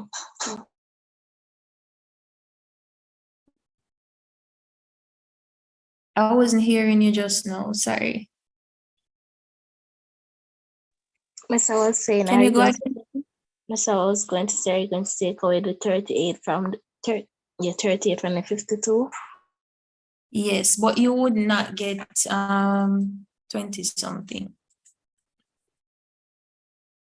I get 14. 14. Yeah. So this is 14. So that could have been another question, and that's how you would work it out. I'm not sure if it is one of the questions, so hopefully it's not. Come with that another answer already. So angle LJK. LJK. How would we find that? Miss, they're subtended by the same arc as LMK, so it is 14 degrees. So it would be what? 14 degrees. 14? I didn't hear the explanation. You can go over the explanation, please. LJK is subtended by the same arc as LMK, and we have the angle for LMK, which is 14 degrees. LJK. I'm not sure if I'm following. Go again, sorry.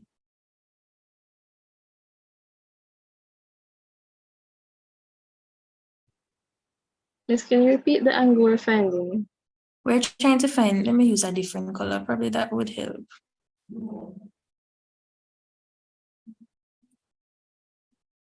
This angle here, LJK.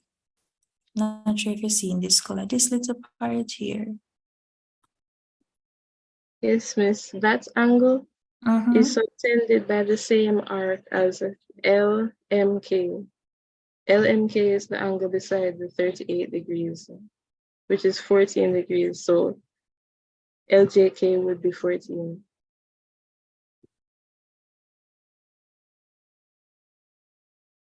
I'm trying to follow, but I'm not.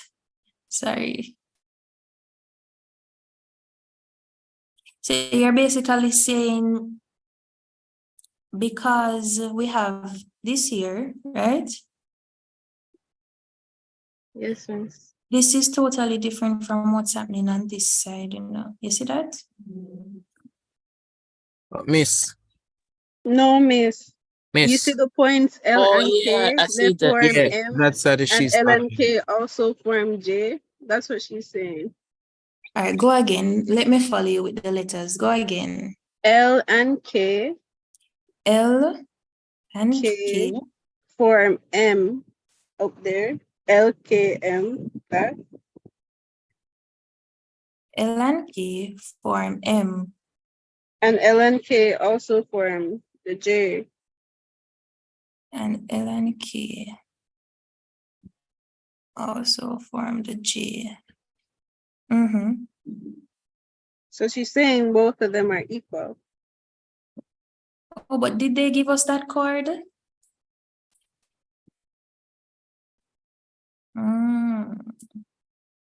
Miss Wooden, angle J be 14.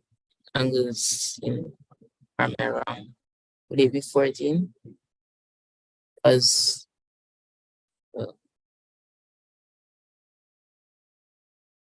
Guys, don't be discouraged. We're looking at angle LJK. Miss, I got 14, but a differently. Can I say it? Go ahead. Okay.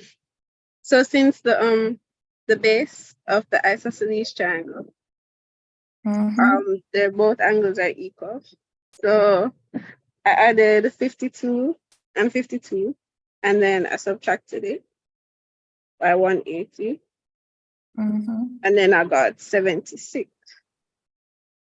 76 would be angle MJL.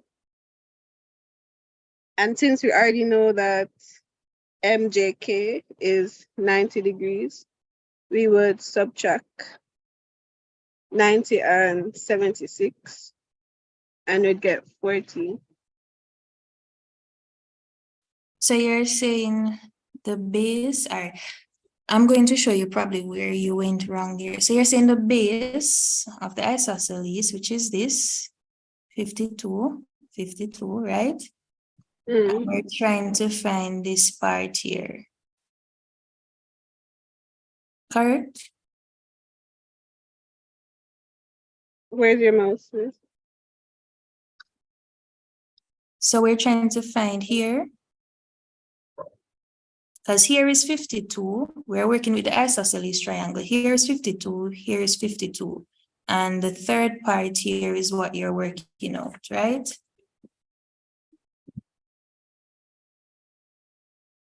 I'm trying to get you guys to see where you might be going wrong.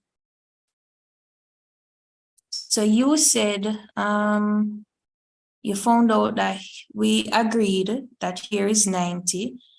So you're going to subtract whatever this value is from the 90, right? Yes, ma'am. All right, and what was the value you say you got for here? 76. 76 from 90. That's 14. Anybody else?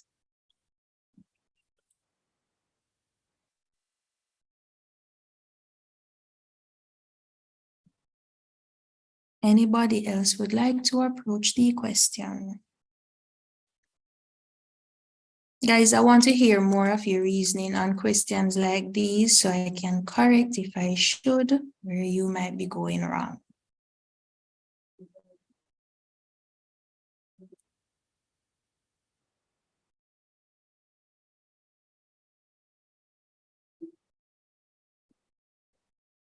Anything to add, Shamar? No, Miss, my mic open by accident.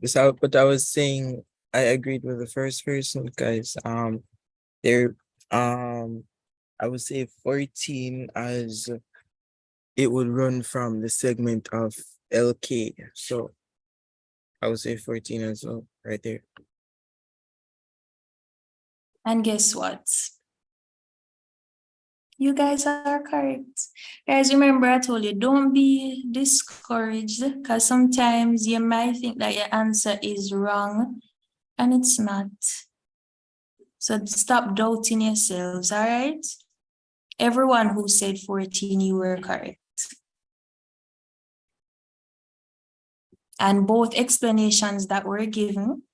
So even, I think somebody came up with an imaginary chord. You are not wrong. So don't mind me when I say you weren't given that chord. I'm just trying to pick at you to see how you would approach the question. So you weren't incorrect by coming up with your own chord and then assuming that these angles would be equal. You were totally correct. And to be honest, I wasn't thinking of that until I actually drew the line.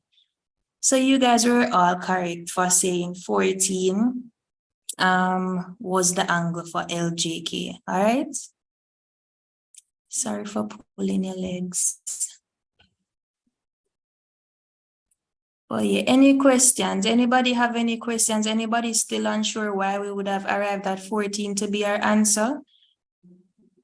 We got about 2 or 3 explanations. Everybody could have deciphered that it's 14.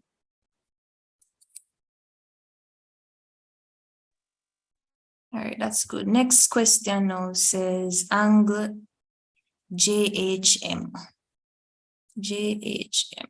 JHM. Let's use a different color.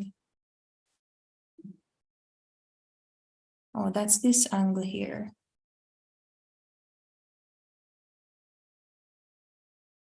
So they want us to find JHM.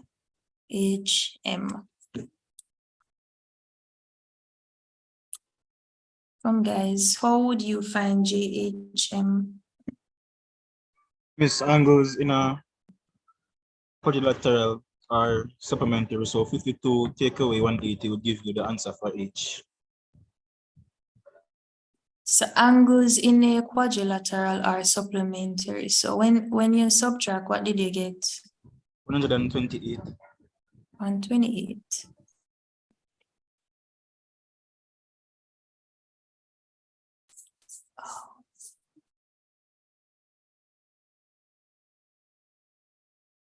Anybody else would like to approach the question, or you have a different working out?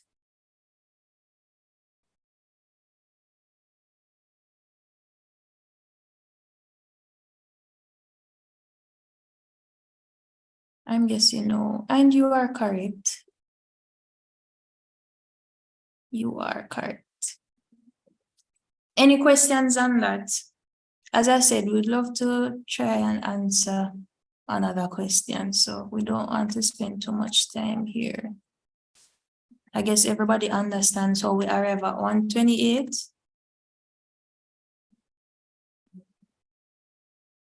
All right, now to a bearings question.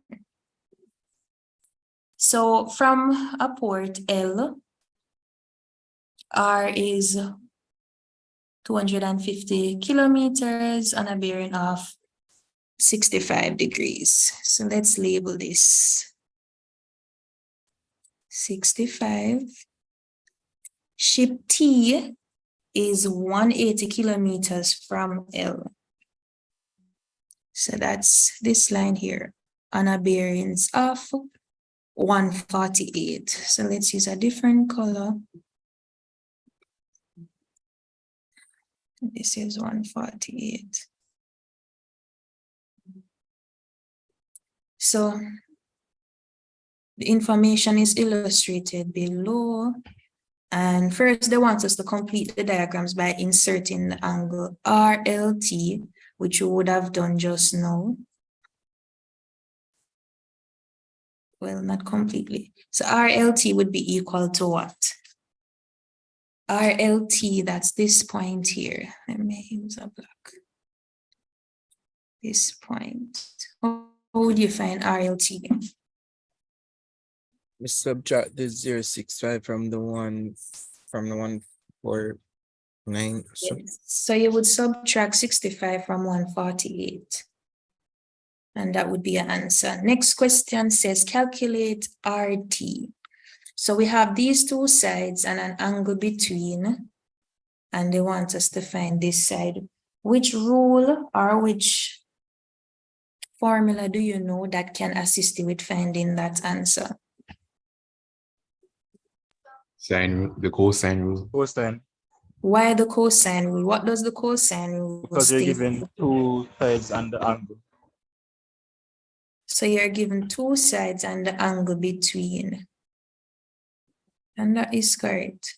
So why not the cosine rule? What does the cosine rule tells us?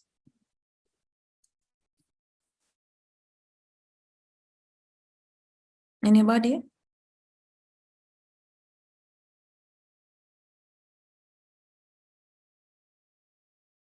Miss, because Miss, the cosine rule you have to use when using the cosine rule, you have to have 3 sides and an angle. Yeah, so we have the side. Oh, what I'm trying to ask you guys, probably I didn't phrase the question properly. I'm asking, what is the formula for the cosine rule? Oh, Miss, a squared is equal to b squared plus c squared minus 2bc, and then you have to cosine the angle. Nice. Great. So the formula somebody says is a squared is equal to b squared plus c squared minus 2 bc cosine and whatever the angle is. So in this case, one side is 250, the other side is 180. We square those, minus 2 times 250 times 180 times the cosine of the angle, which is 83. Because remember, we would have gotten the 83 from doing the subtraction between these two values. Everybody see how we arrive at 83? All right, good. So once you do your work, you should arrive at a value of 289.7 kilometers. All right.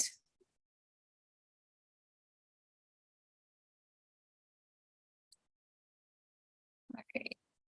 So next part of the question, determine the bearing of T from R. So first thing to note, when you're doing bearings from a particular point, always draw your north point. So they ask us for T from R. So we need to put our north point at R. So our north point at R should look something like this. And they want to know the bearing of T. So they want to know all of this here. So in order for them to know that, or for us to know that, we need to find out what this point is, what this point is, and subtract, right? Anybody have any idea how we'd approach a question like this?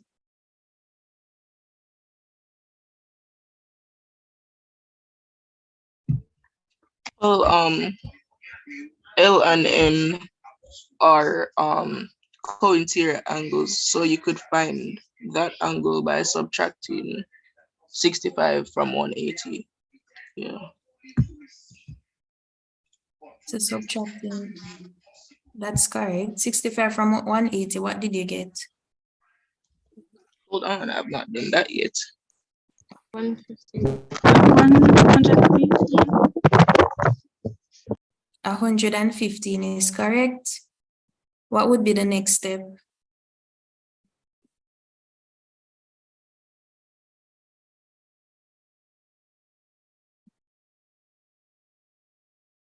Anybody?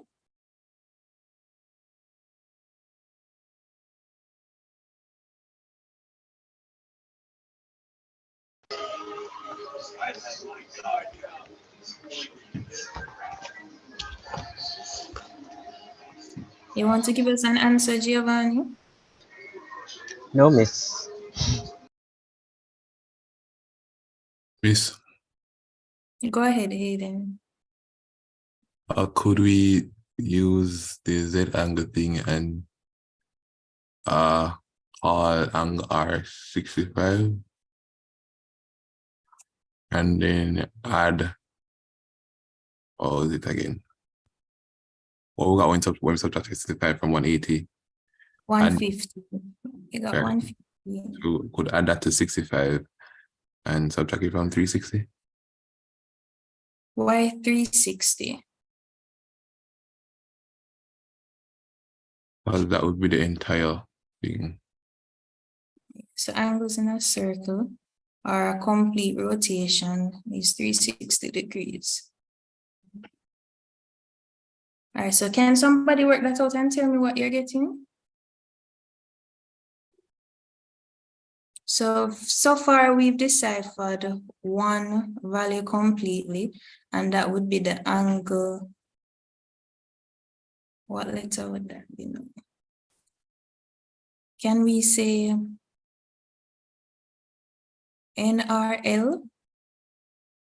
So we found here to be 115. We're trying to find out what is this angle.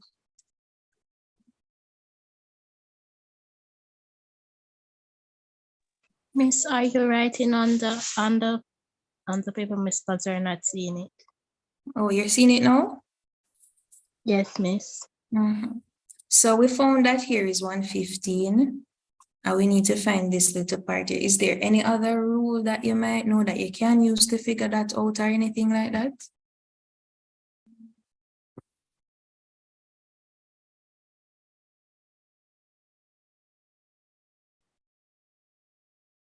Guys, CSEC questions have a pattern.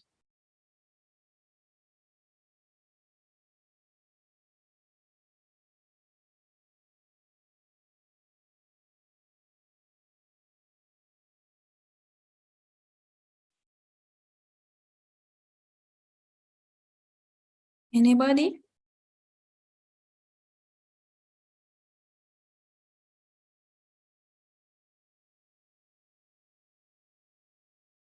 All right, so you can use the sine rule. So you can use the sine rule to figure out what the angle there is. And then you would do what Hayden had suggested. Add the angles and then subtract it from 360, which is the total. All right. So let me show you. So the sine rule, you need two angles and you need two sides. What needs to be the corresponding? If you're going to use this angle, let me know if you're seeing my screen. Let me use a different color, blue. If you're going to use this angle, you should have the value for this side. If you're going to use this side, you need the value for this angle. If you're going to use this angle, you need the value for this side. So definitely we know that we need to use this side because we want to find this angle, right? But we need to know what's going to be the other side and angle. So we would have worked out this side in the previous question. So we know what this angle is. So we're going to use these two values. Everybody following? So we're using the corresponding. You're lost, Shamar? All right. Let me erase this and start over. So you know what the cosine rule is, right, Shamar? Yes, Miss.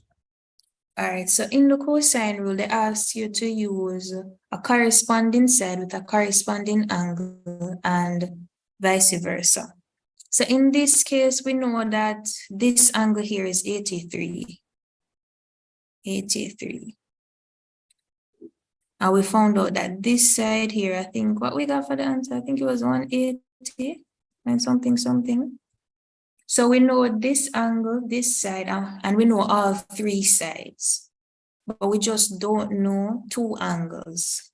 But we want to find one.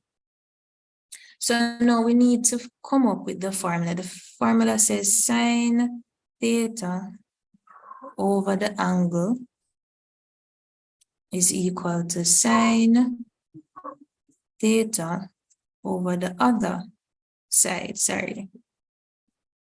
So this is labeled as 1, 2. So we want to find here, so we'd have to use the 180 now. This is now 180. Let me go back and see. No, it was actually 289. Let me erase that. So it was 289 that we got for a previous answer. Find something. So we know what this angle is. Well, we don't know what this angle is, but it is what we're trying to find. And we have this side. So we can put that down, that S, our sine theta 1 is over 180, because they have to correspond, is equal to, we don't know as yet. We're trying to figure out what other side and angle are we going to use. As I said, they have to be opposite to each other. So we don't know this angle here, so we can't use this value. Everybody following? But we do know this angle here, which is 83. So we know what the value of the side is based on our previous calculation. So we can use it. So it's 80 sine 83, sorry, over 289. Any clearer, Shamar? Yes, miss. All right. So you use your sine formula, you came up with the two sides, the two angles that you'll be using, and you just work out your formula. So sine the unknown angle is equal to sine over 180, sorry, is equal to sine 83 over 289.7. You know, you cross multiply, we end up with sine the unknown angle is equal to 180 times sine 83 over 289.7. You simplify that, you end up with sine the unknown angle is equal to 0.6167. And when you find the inverse of that, everybody know how to punch in their calculator to find the actual value, right? So it would look something like sine inverse of 0.6167. And that's what you'd punch in your calculator to get theta r LRT. Everybody following? So you find the inverse of this value and you should get 38.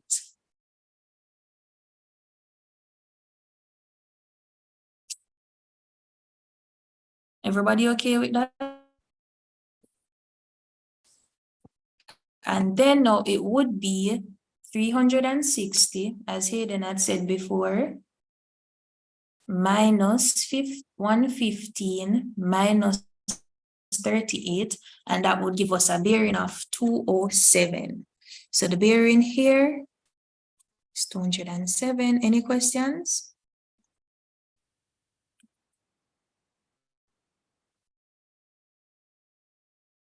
I'm guessing no. Let me see if there is any other question. Oh, there's a vector question.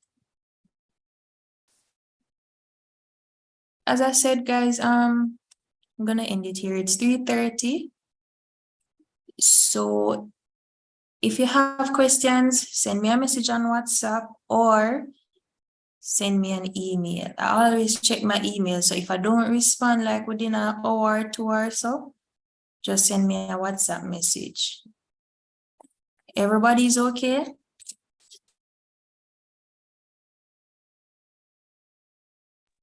Yes, miss. Yes, miss.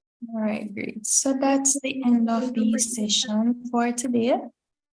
Thank you guys for coming. All the best on your exams. As I said, don't be afraid to reach out for help, not just from me, but from persons who would have answered question in the session today. If they have an understanding of a particular topic and you notice that, don't be a stranger and don't be afraid to accept help from others. All right, any questions before I go? Miss, I sent you a message in the chat. In the chat.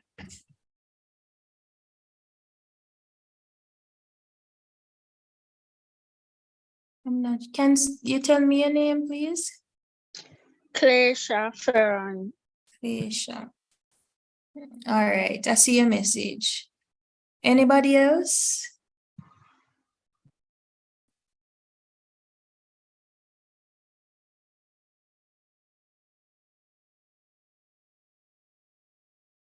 All right, guys, thank you for coming. Miss, what was your number? Miss, is it possible to send the solutions in the group, Miss? Yes, I will. Miss, the solutions you're sharing. I'll send them in the group later today.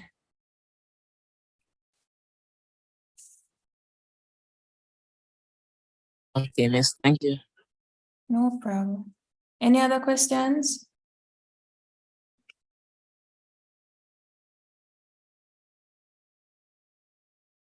All right, guys, thank you for coming and all the best on your exams. Thank you, Miss. Thank you for the session. Bye, Miss. Thank you. Thank you. Thanks, Miss. Bye. You're welcome, guys. Wait, Mister, can I wait a little longer? I need to go onto the WhatsApp link. Somebody sent the WhatsApp link in the chat. Yeah, send it in the chat. Let's look in the chat.